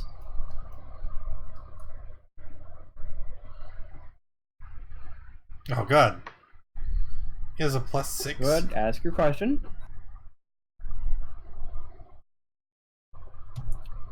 Alright, out of character, what specifically are we trying to get from him? They're hiding something in the room below. Okay. Yes, there seems to be a lot of hustle and bustle about the room below us. It seems so odd. It doesn't seem of particular importance, yet it seems to draw so much significance.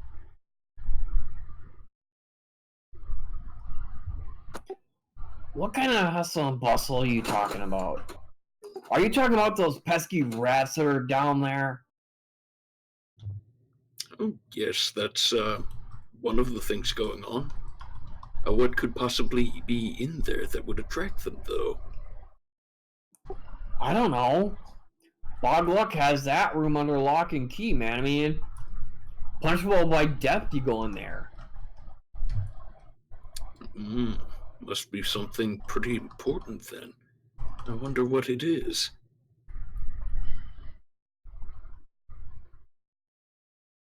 I don't know. I've never been in there.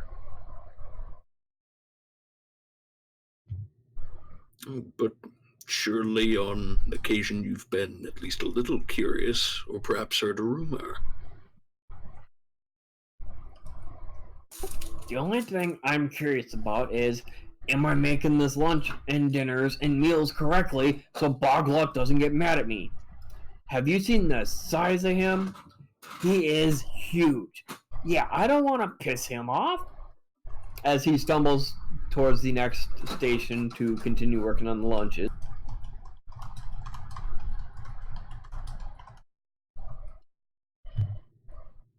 Okay.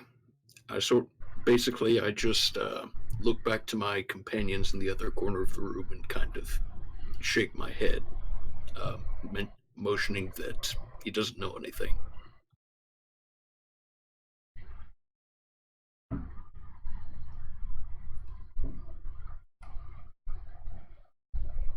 And just motion him back to the table.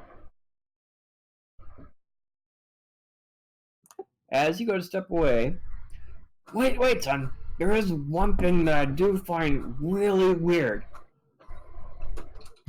Every time a caravan comes in, that night is the night that it gets noisy down there, and those rats are just nuts. I mean, what kind of rats follow the caravans around like that?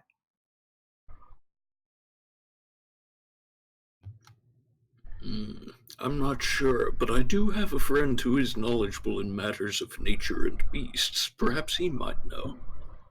Dude, I have no idea. I was in the room and I had a 23 on perception.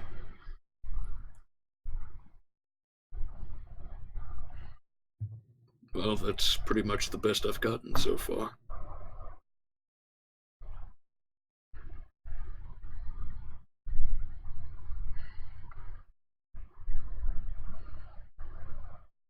No, I didn't. That was for outside the room.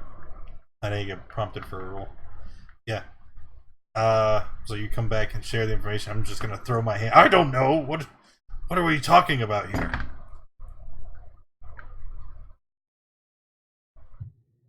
Well, that's pretty much all I got out of the cook. I don't think he knows much else.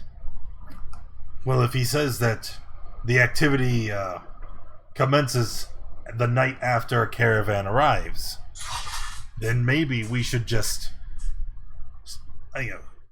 spend our time idle, wait for nightfall, and then we'll see if we can get a glimpse of what is happening here. Someone should probably fetch Isafa before she wanders off too far. I'll go fetch her. And I'm gonna go looking for Isafa.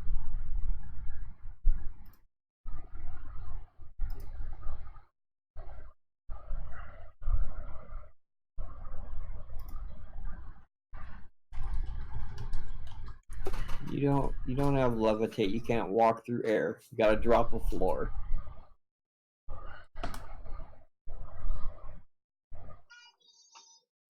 So how long has it been in game at this point since Asafa left?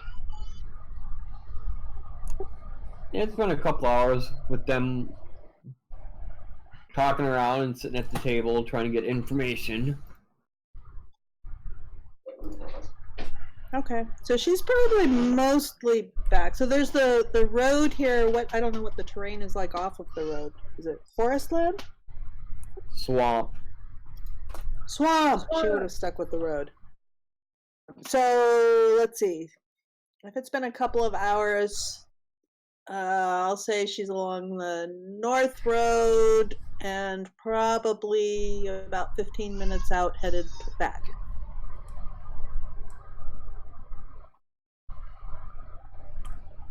So I'm gonna yell out to Isafa, come on, we need you back. I'm coming.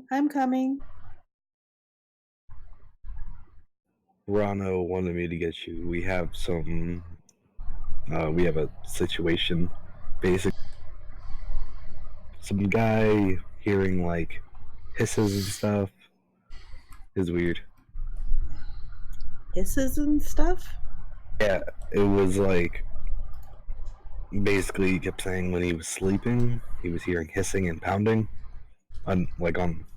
He kept hearing it while he was sleeping, but he sleeps in the storeroom, so it's kind of fishy. But the dude's also drunk, right? He sleeps in the storeroom. Okay.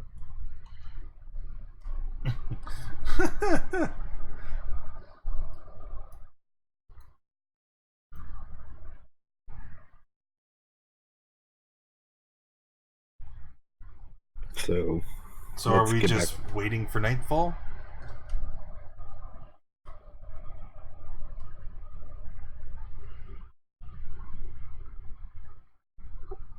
Well, since my dice don't like me and Asla didn't have a random encounter, yes.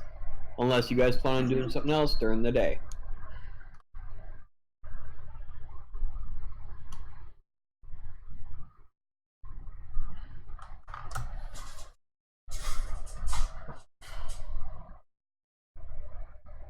Okay.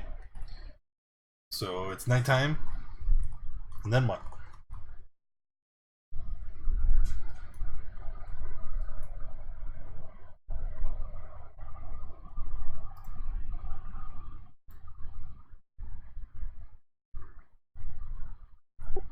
Alright, so you guys gonna go like pretend to sleep or just sit up in the kitchen all day and eventually get yelled at to leave because they're gonna close? Kitchen all day drinking. Actually, as Asafa gets back, she'll go up to Crow. Crow? One thing Crow's going to do, because obviously we're waiting around for a while, is he will take the opportunity of a short rest and Use one of his hit die.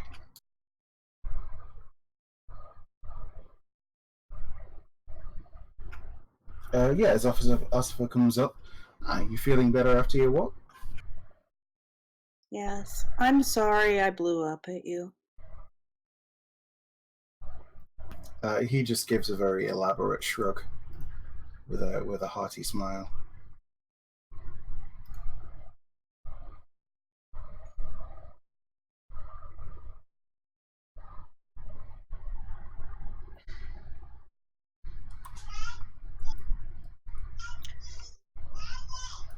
I don't.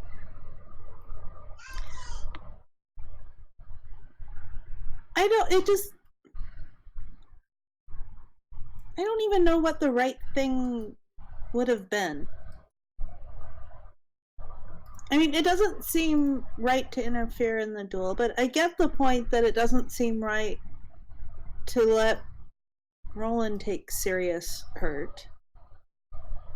Hurt? For me, it's simple. Honor and principles are all one thing. But I've lost too many friends and family to let another one die over some silliness. And I'll do everything I can to make sure that none of my companions meet the same end as ones I've had previously.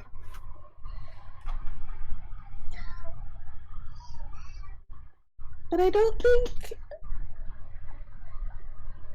I mean, is this what honor is? I guess I don't even know why I cared.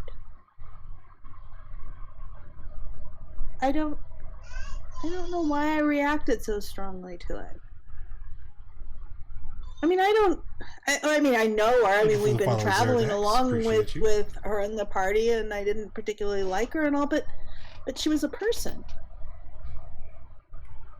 And I guess I don't. How do you know when an agreement is really an agreement and when an agreement is just a thing and doesn't matter? While you guys have the discussion, you see Bogluck come up and walk past you and go sit down to eat. Cook brings him his food.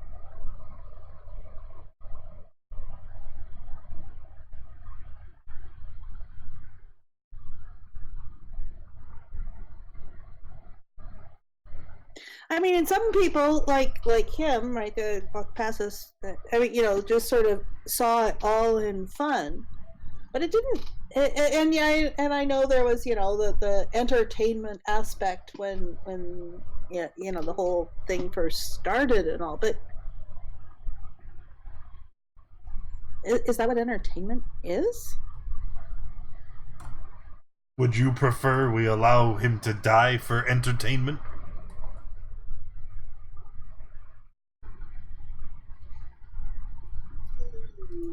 Well, clearly, no. I mean, definitely not, but... Oh, I don't know. I'll walk up. Isifa, why did you join the caravan headed to Greenest? While you guys are discussing this, Bogluck's going to walk up to the chair that Finrond is sitting on, and with a swift, hard, half-orc kick, he's going to kick it out from under him.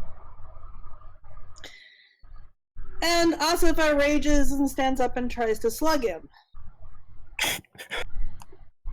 Gristlepete is the only one that can sleep in here! You all got your rooms, go sleep there! So does he do anything about it? If he ignores her hitting him with her fist, she's going to draw her scimitar.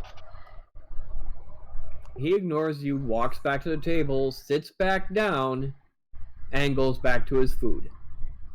He was just waking Finrond up.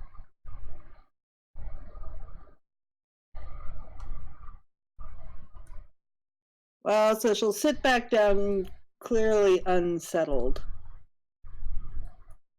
See, this is a situation where no action was required. Finron was in no danger. Nothing hurt but its pride, I suppose.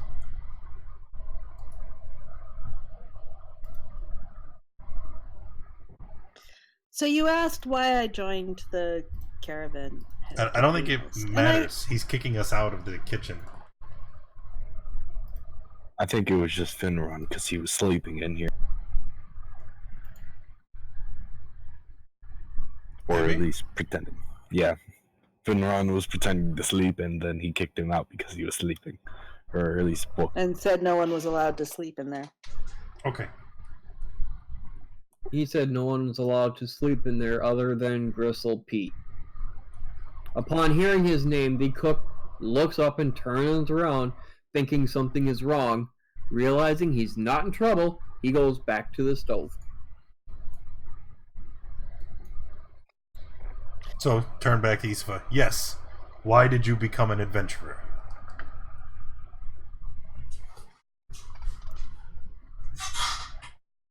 Well, I was headed west.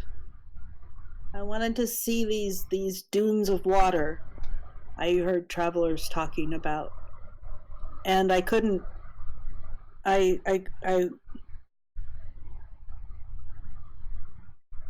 had to leave home, so that seemed as good a direction to go as any. Ronald nods. Looks you over. Have you ever traveled before this? No. It's a harsh life on the road. And during your travels, you'll find that there's only one thing you can trust in. And it's those that are at your side. There is no idea of honor. Only survival.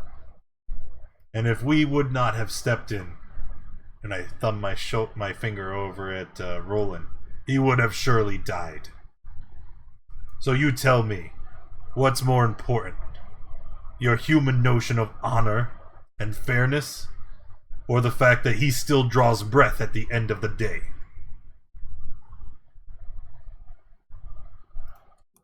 As you complete your sentence, Boglock walks by, looks right at Osifa and says, "Next time put some heart into your swing. That punch barely tickled. I've seen baby half-orcs hit harder." And he walks out and returns to his room.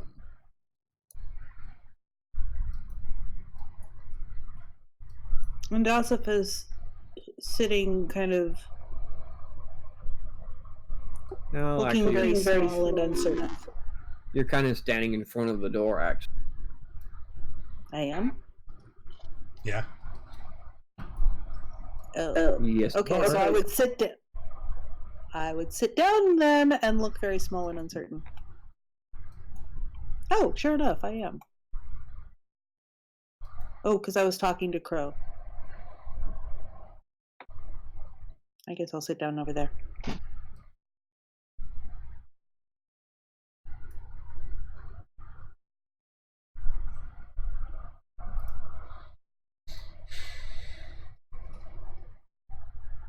Okay.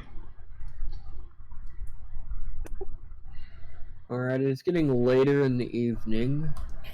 Dinner has been served. You guys have eaten, all that kind of stuff. What would you like to do? Go to our rooms and wait for all the ruckus to happen.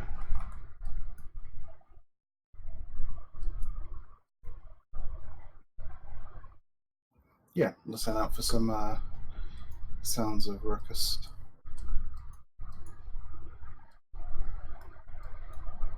Where's our room?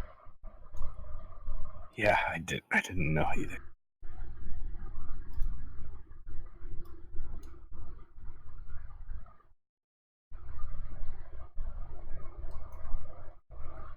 That's not your room and you don't belong in there.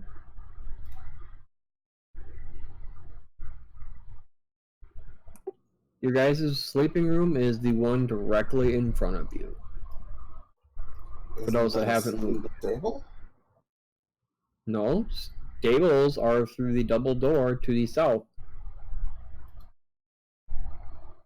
I guess I was confused by what looks like a large bale of hay. Yeah, They didn't put beds in any of the rooms. As you guys are entering, you guys see someone run across and bang on Bog Luck's door, and he comes barreling out, asking what. A quick discussion, then you see him head outside, and shortly after that, he comes back in, and they're guiding wagons in. Apparently, a late convoy showed up.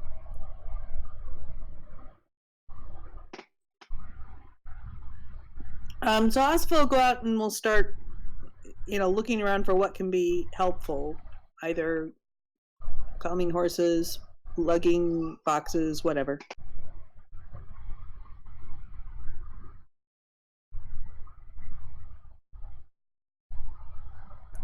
As they start coming in, you see a bunch of stable boys start coming out of the stables, and they're basically grabbing the horses, calming them down. When they bring the wagons back out, one of the boys will leave with the wagon and come back with the horse in tow and guide them back into the stable room. But all this stuff is gone. The wagons are empty. Or they're going to be empty once they get unloaded into the warehouse.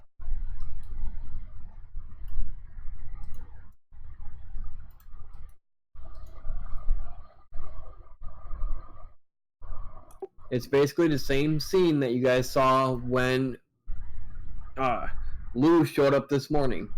The caravan comes up, one or two wagons at a time are led in. They are led back out, but once they're emptied, these stable boys come back in with the horses and put them down in the stables, and then another wagon or two comes in depending on what there is. Okay, so Osva's just pitching in, helping, if stuff's being unloaded, she's grabbing stuff and following whoever's going where and to take it wherever the stuff's going.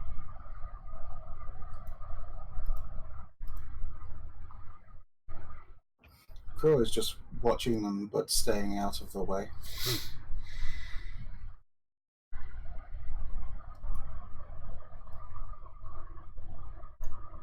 Where's the stuff coming inside from? From the stables? The double door at the front. The main entrance. Yes. So I'm gonna walk over to the main entrance and look outside.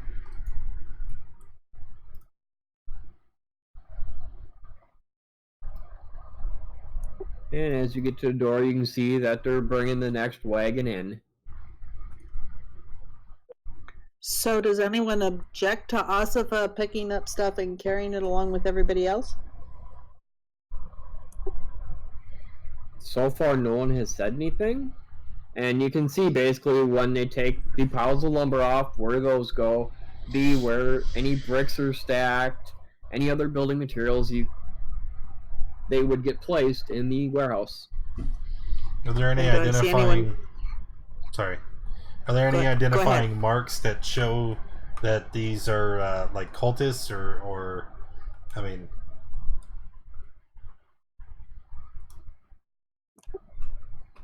It's lit at night. It's not well lit. You can tell that there's 3 more wagons that have to come in, but in the lighting, you can't tell if any of them are cultists until they actually get into the Roadhouse. Okay. But there's people like coming in, right? They're unloading their stuff. They're bringing the wagons right in through that door you're standing next to, right up to the warehouse doors, and unloading it right there. They're basically parking the wagons right here. And then they're getting unloaded into the warehouse, and then the wagon goes back out with a stable boy, and the stable boy comes back with the horses. And looking outside, you can see where 10, 15 wagons are all parked along the side. Some of them you're not quite sure how they're going to get out of the muck they're sitting in or how long they've been sitting there, but that's where all the wagons are getting parked without the horses. So we've been taking things off of the wagons from here, taking them into the warehouse area there, and so basically going back and forth between these? Yes, basically you come into where you are right now, unload whatever you just grabbed off the wagon, and then back out to the wagon to grab more. Okay. And I'll be watching to see if anything different occurs, if anything, goes somewhere else or anything.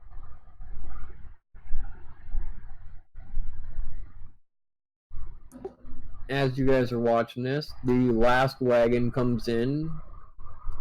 It's not a full covered wagon, but there's a tarp across the top to protect whatever cargo's in there.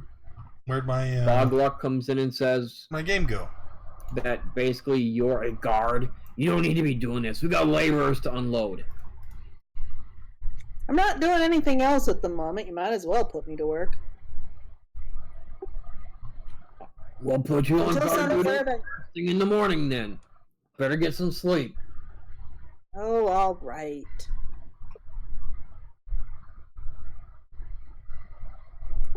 As you are leaving the warehouse, you see him grab that chain from around his neck and take it off. He doesn't approach the door, but he takes the key off.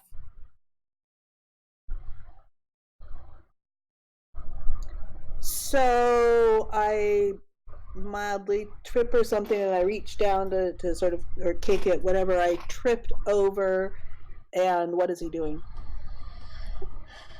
He's standing there waiting for you to leave and his laborers to get in there to unload that last wagon. Wild shape into a spider and follow in.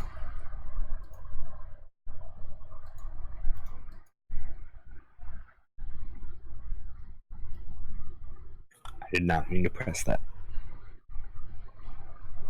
How many wild shapes do you have a day?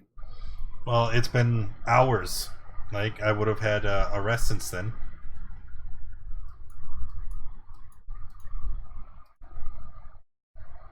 Or no?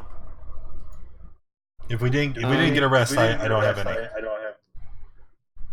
Not a long rest, but the whole day was basically a short rest after the fight was over. That's what I need to check. I don't remember if they get them back on a short rest or just a long. Your expended uses are recovered on a shorter long rest. Okay, then yes, you do have wild shape, and you can turn into a spider and follow them.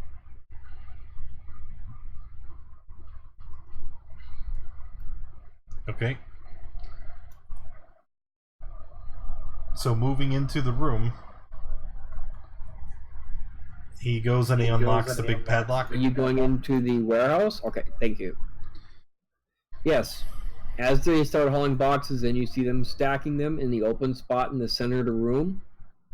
Boglock looks outside, sees where Osfa is, makes sure that no other non-essential personnel are in the area, and he moves over and unlocks the door.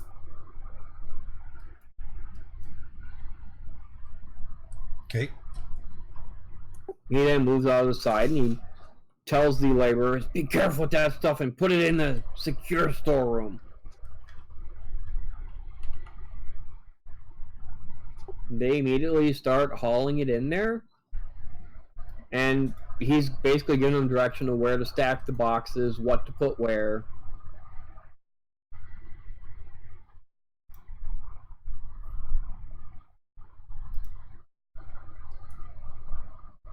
But there's nothing else going on in there? Like, it's just, they're just putting it in the middle of the room? Yep, there's one or two people hauling it off the wagon, bringing it into the room. Then a couple others bringing it from there into the room that you're in right now. And they're just stacking them up in the open spaces along the side, not stacking it on top of any of the boxes or barrels that are already in the room. I'm just gonna wait in here.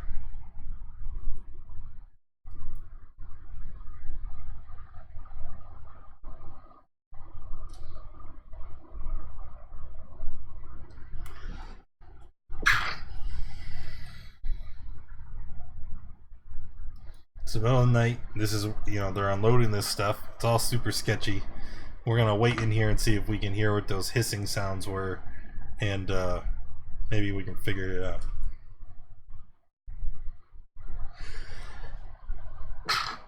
Excuse me.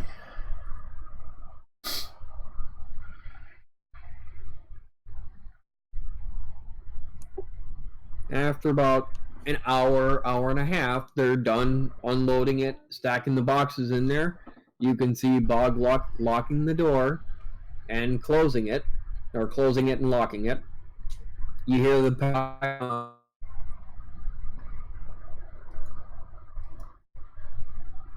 Hear the what? You roboted there.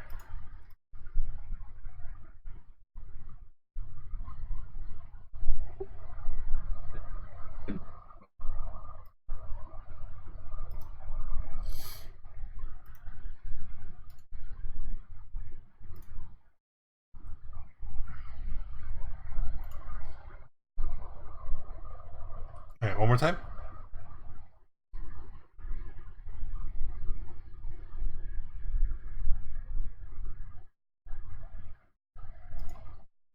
All right, let's try that. Oh, much better. Yep. Did you hear what I said last, or did No. it break up? No. Yeah, I opened Discord and I saw that it had red on there, so it's like, wait a minute, it's me they can't hear. After about an hour to an hour and a half, they got done unloading everything off the wagon and stacking it in the room you're in. They didn't stack it on top of any of the boxes or crates that were already in the room, just more of in the center area and against like the one wall where nothing is stacked.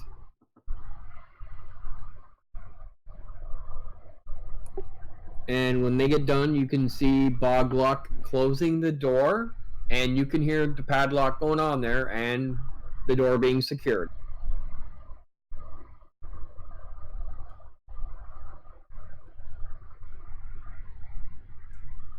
Okay.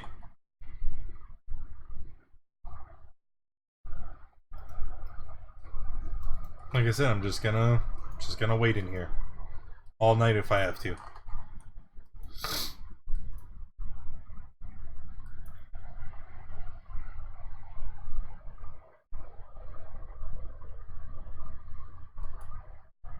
All right, it is getting late. What would the rest of the party like to do? Well, seeing Roland not having come back, Crow's gonna suggest that we 2 hours, but if the room is empty, I can just hang out in there in humanoid form.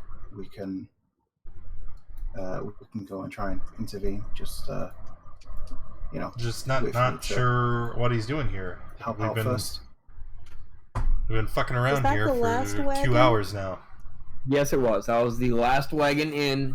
Doing nothing. You can then see Bogluck leaving the warehouse and heading back to his room.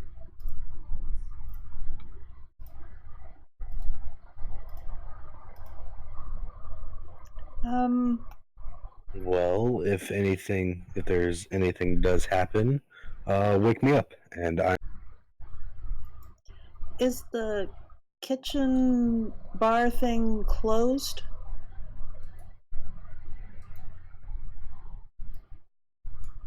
As far as you can tell, no, it's not. Okay, so Asif is gonna just sort of find a dark corner and just sort of sit down unobtrusively and keep watch.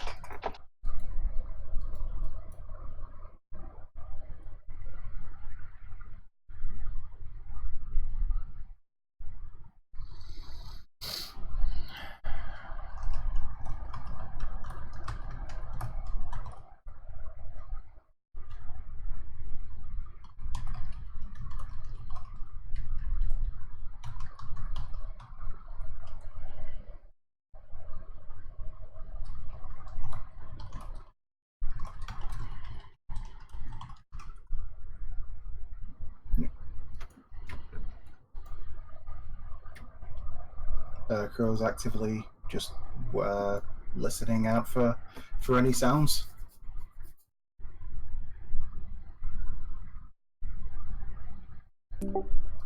Basically, it sounds like everything is pretty quiet for tonight. You guys do not hear anything other than snoring or people either talking or gambling in their rooms. There's a couple of laborers up on the balcony above that are sitting there playing some kind of dice game.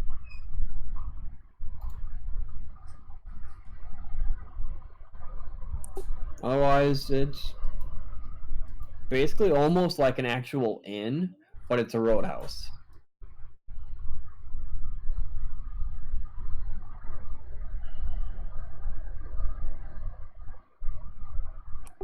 Rana, can I get a investigation check?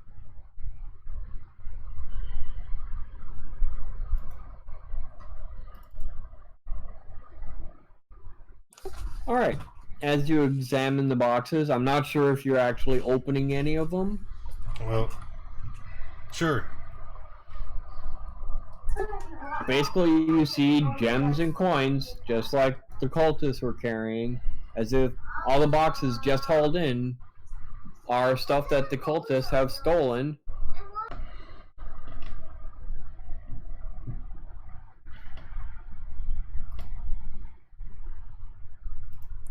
You can also hear the cook directly above you, as if he sleeps in that corner of the kitchen. And it sounds like he's actually snoring. Now that he doesn't need to cook at the moment, he's gone to sleep.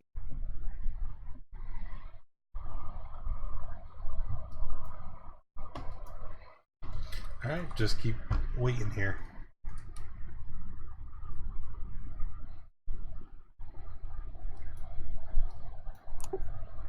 Alright.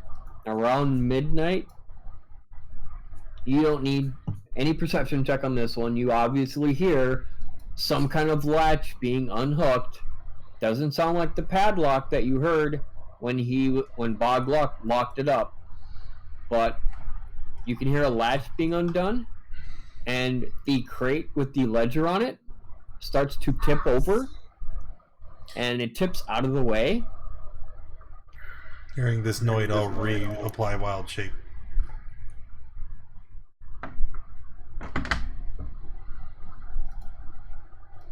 So I'm a spider again, hidden among the boxes.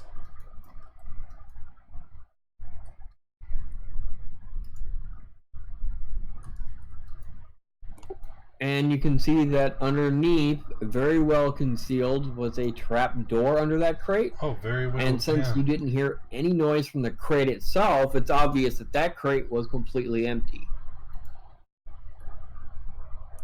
And out from that trap door is 3 lizard folk.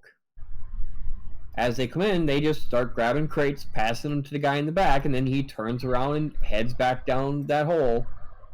Then the next one grabs one, and they just keep doing that until they get the crates taken out of the room, which takes them just shy of 2 hours. I've been certain.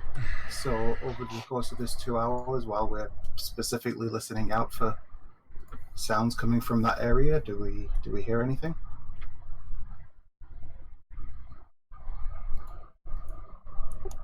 Perception check at a disadvantage based on the range and the walls between you and there.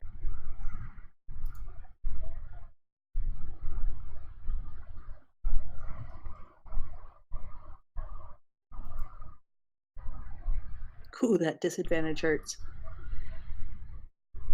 That's if it dozed off, I guess. Alright, will anyone else be making a check? Other than Lou, because he's sleeping, and there is no super disadvantage. So did Roland come back from wherever he went?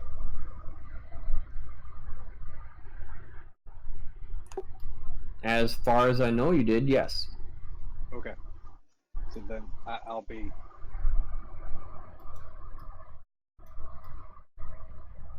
Disadvantage, please.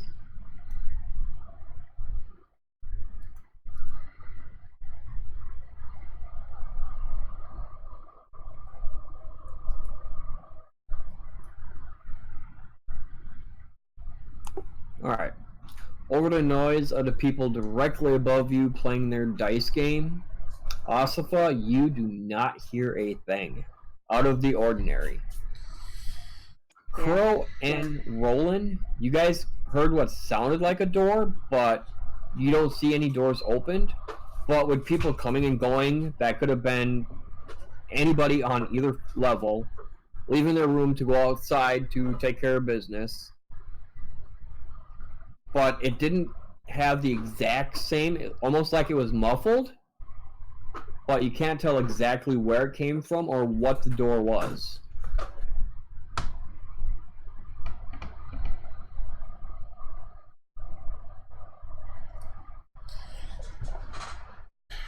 Meanwhile, what's going on inside the chamber? We are nearing the end of the 2-hour mark, and the lizard folk are checking boxes to make sure they didn't miss any that were recently deposited. The noise they made, you can easily hear how the cook above thought it was rats. You can hear them hissing in Draconic, talking to each other.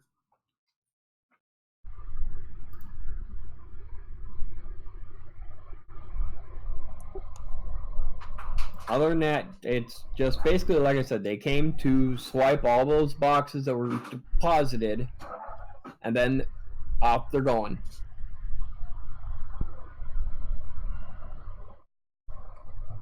Do I overhear any of what the lizard men are saying from where I'm at?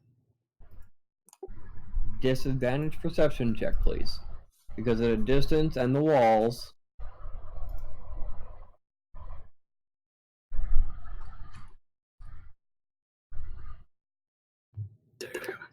No. Finron dozed off too.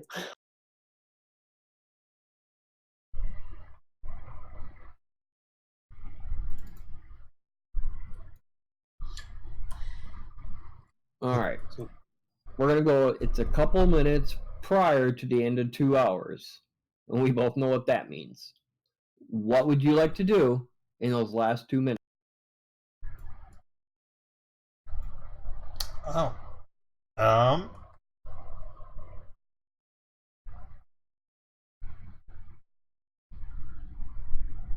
I will, while still in my spider shape, I'm gonna go down into the secret hole that they just came out of.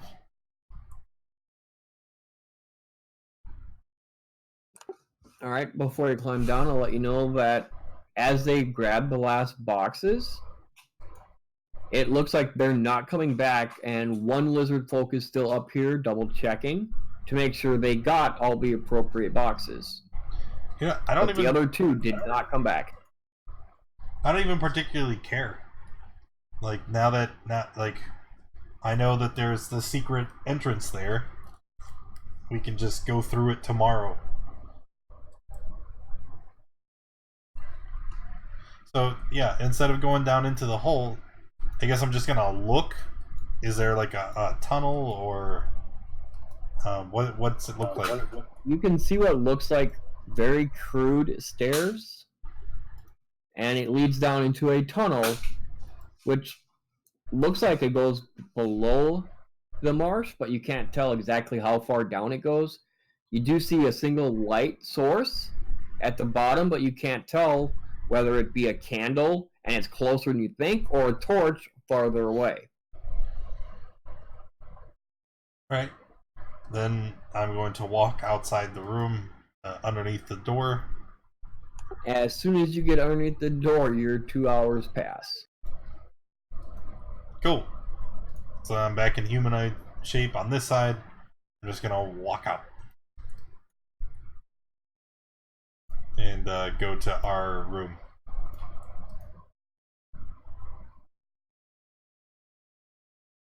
Guys, Asifa follows. didn't she say she fell asleep?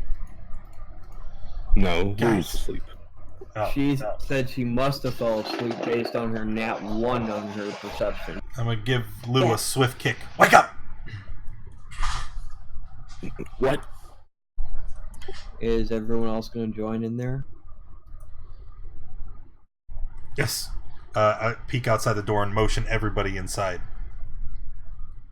Yep, Roland goes in. Quickly, quietly.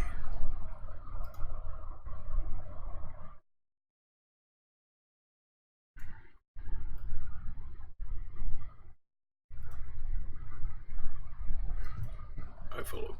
Shut the door behind Finron and just kind of look around, make sure no one's paying attention to us. I know what they're doing. What? There's a secret tunnel underneath the storage room. It looks like the cult is bringing in their stolen goods through here. And then, at night, I seen several lizard folk come out through the tunnel, collect all the wares, and they carried them off. We can follow the tunnel to find out where they're taking it all.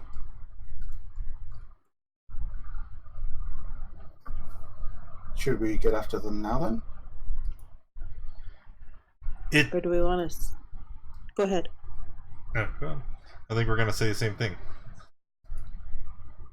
I think, or do we want, now that we know what we're doing, do we want to sleep and rest up for it? Exactly my thoughts, Isafa. I mean, the tunnel will still be there in the morning. We should rest, and then we could follow to wherever it goes. That way we'll be prepared for whatever comes next. Well, one thing to note is if we do it during the day, while people will be around, might want to still do it at night. Just tomorrow. But people are around right now. Look at the bustle of activity going through here. And there's nothing saying that there's not sentries along the tunnel. Yes, but even if there is sentries, there's a lot more people during the day than there is at night. Well, would you prefer that we all work through the night, run ragged and exhausted into the fray? I vote for sleep, and he raises his hand.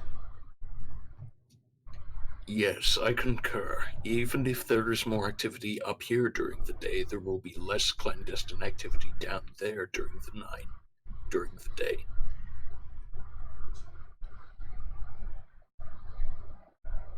Oh, right, because they're active now.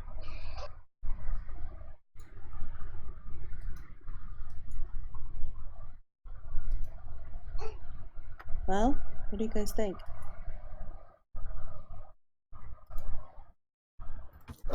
Sounds like a plan, I guess.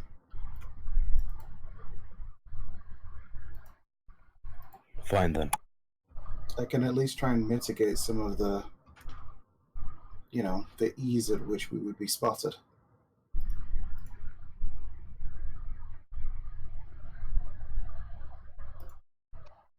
What would you do?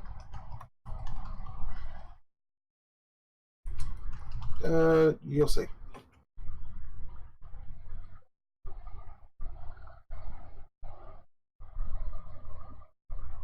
I learned some skills to allow groups of people to move quietly without making much noise and without drawing very much attention to themselves, and also leaving no tracks or trail of their passage.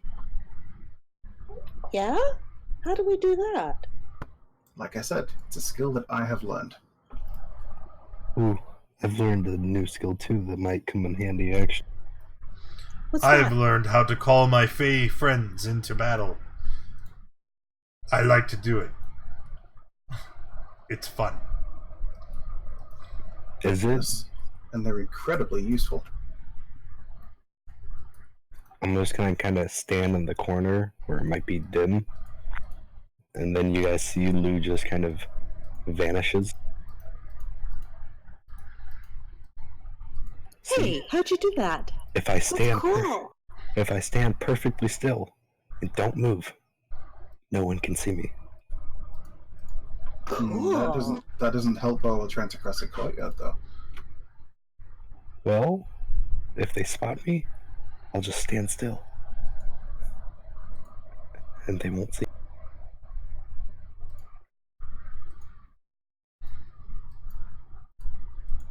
Krill looks a little bit confused, but then shrugs and lies down to sleep.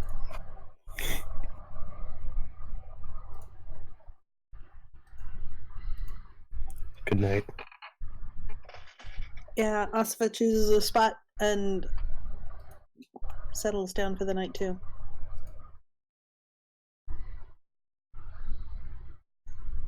What are you doing? I'm He's pacing. I guess. I'm nervous. Yeah, now I can't see anything in the room that we're in.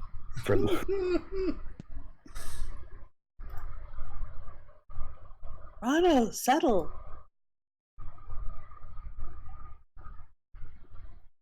Why are you so nervous?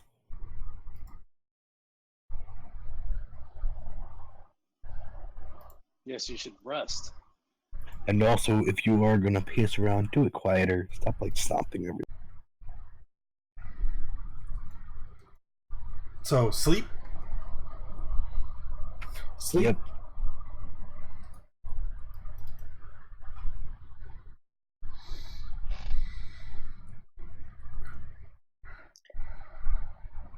Do we assume that Giz gives us a long rest? I don't know. He's not here currently.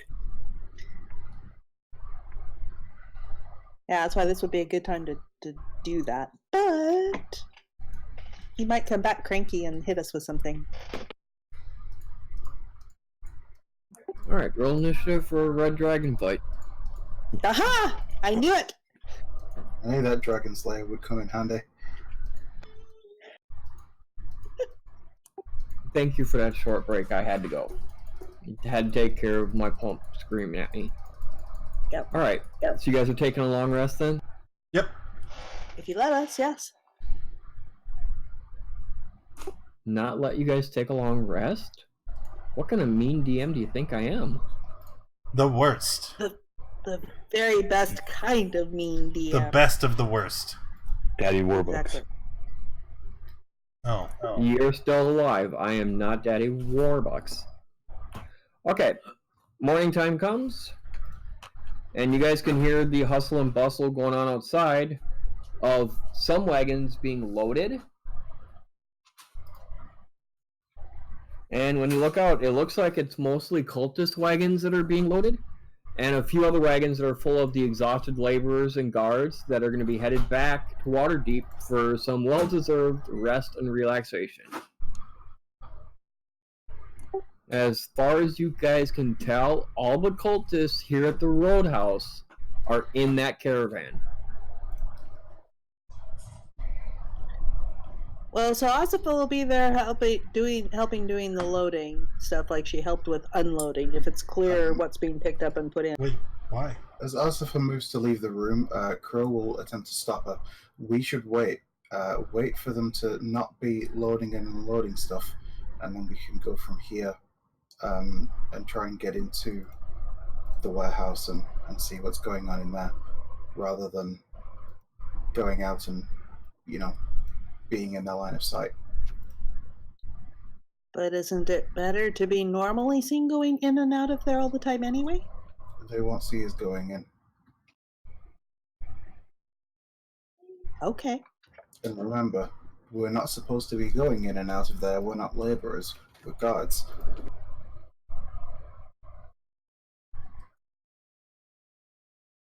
Pretty sure that once we follow that tunnel, we no longer have to follow this ruse anymore.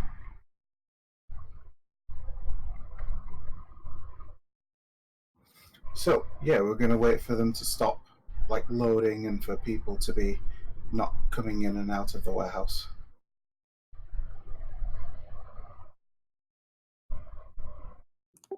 You guys gonna go have breakfast or anything before we take off? Or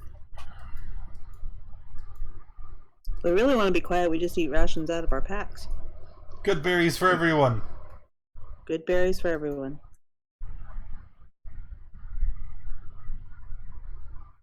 Good berries it is.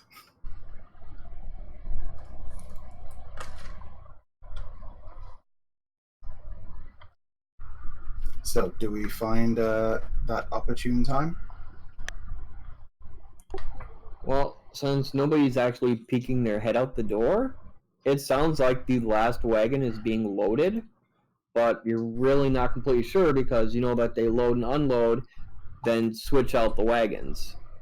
Crow will go and peek out the door and have a look. He's waiting for a specific event, so he's going to look out for it. And we can listen for when it, when they stop bringing new wagons in to be loaded.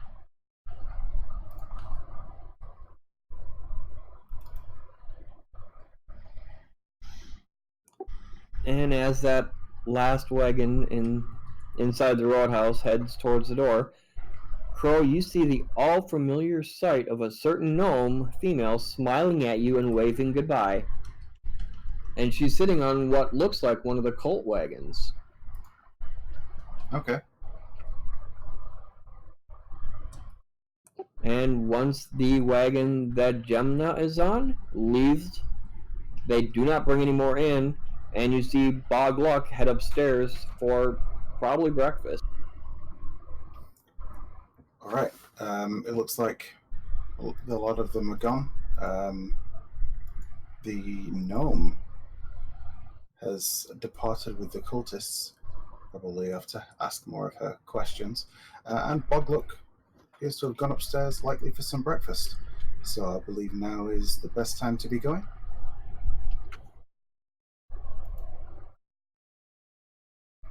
Let's go! Okay, so what do you want us to do? So with that, while in the room, Crow will target all of us with Pass Without Trace, which gives us a plus 10 bonus to stealth checks. And we do not leave any tracks or traces of our passage behind us. It's partly true. We can't be tracked. It doesn't target anyone except for you. It's an aura that we have to stay within. Oh, yeah. So we huddle around him. That's right. You gotta stay close. Well, that's a big aura. I think we'll be fine. Yeah, it's a 30-foot aura, so we should be okay. So, just theoretically, if Crow walks too close to some person nearby, will they notice him? No, because it says each creature you choose within 30 feet. Oh, you mean if I move too close to somebody? Depends Yeah. on what you roll.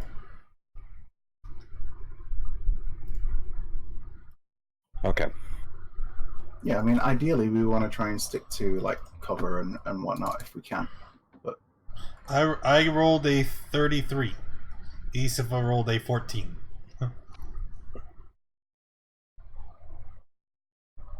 Asifa's clearly not clear on the concept here. I shouldn't have disadvantage. 30.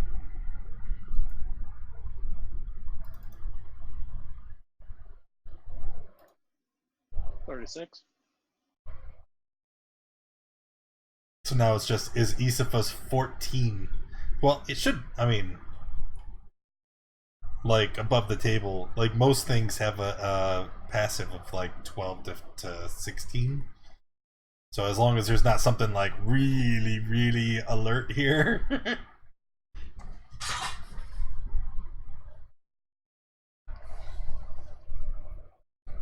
Finron? Pay attention for once. Sorry. He is stealth.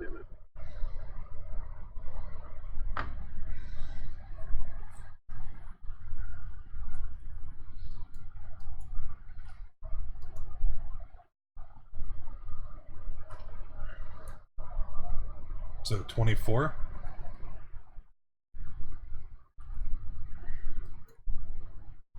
All right, we're gonna go. yep.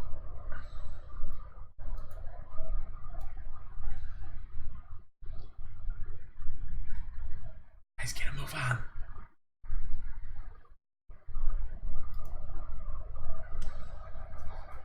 Hold To on. maintain the bonus, you guys need to stay within 30 of Crow. Yeah, Yeah, he's got an aura. Yeah, but people weren't moving. That's why he's saying it.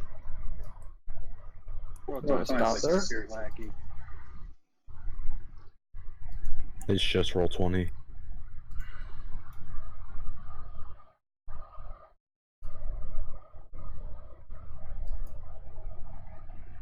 Alright, the stable boy that just came out of the stables did not notice you guys.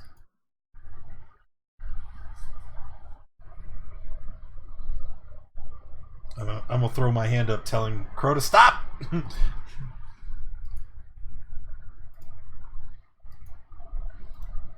Okay, we're good. Pass without trace muffles all sound too, doesn't it? From the text, no, it doesn't. No, wait. Shadows and silence. I'll point to the padlock. And then I'm gonna put my hand on you and cast guidance. Nice. Let's give it a go.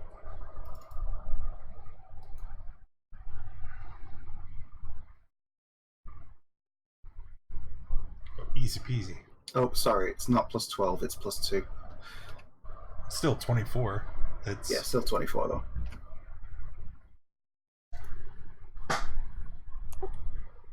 Alright, you basically grab the lock, go to pick it.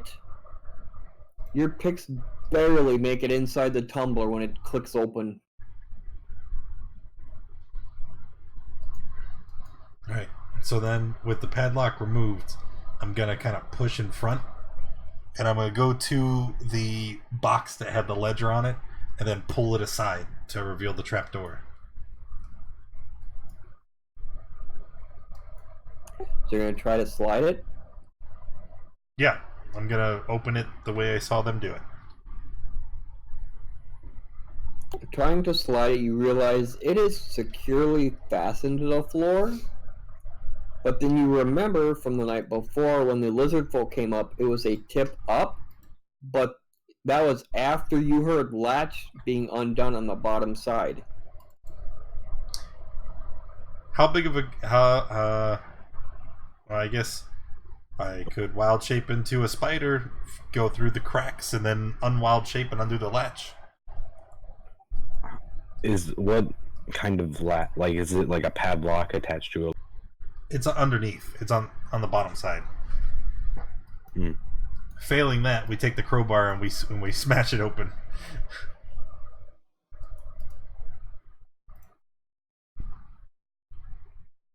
Well, do your thing, Rana. I was waiting for Giz to confirm that I could actually do that. There is a couple spots where it looks like a spider might be able to slip through. Boom, baby. Spider, down, other side, unspider, open it up. Come on down, boys. It is completely dark. Cast a light cantrip. You're not going to really make it difficult, are you? No! Okay, after I cantrip, you can clearly see the latch, and you can unhook it.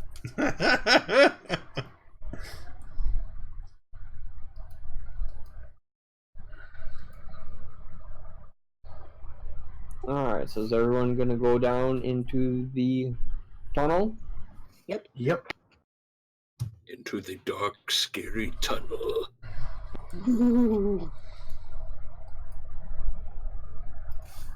Right. Once we get inside, Crow's gonna close the latch, close the trapdoor and bolt the latch again. And then, yeah, he's gonna kind of say to everyone, right, so shall we just continue down, or shall we just give it a moment to regain my my energies? What do you mean? It requires considerable effort to use these shadow arts, as I call them. I don't think it's wise to linger here. The padlock is removed from the door. Someone will notice. Okay, we can continue on then. And as soon as you say that, you hear a loud half-orc growl that you've heard a dozen times already, as the door to the storeroom opens up and he goes busting in, and you hear him pick up his ledger and start looking at the boxes, and then you can hear the trapdoor that you just sealed shake as if he's testing it to make sure that is secure. Well, I mean, he's been a jerk. We can go up there and give him a quick "How do you do?" I'm okay with that. No need if we don't have to. Hearing him, I'm gonna back up away from the trapdoor. Crow's just going to continue on down the tunnel. Okay. For those still near the trapdoor, you can hear that he plops the ledger back down onto that empty crate. You hear the door slam to the storeroom as the padlock is put back on, and he checks it like 7 or 8 times. He rattles it and yanks on it to make sure it doesn't come off. Well, we're committed now.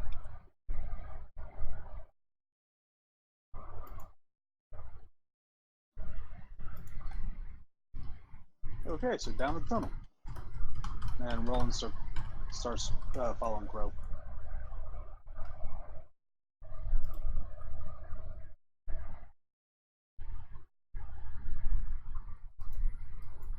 Alright, let's go! It's 10 o'clock. Are we continuing, or is this gonna be the end of the session? We're at our usual 3-hour mark, but I actually, honestly, for once, have enough planned out for like another 6.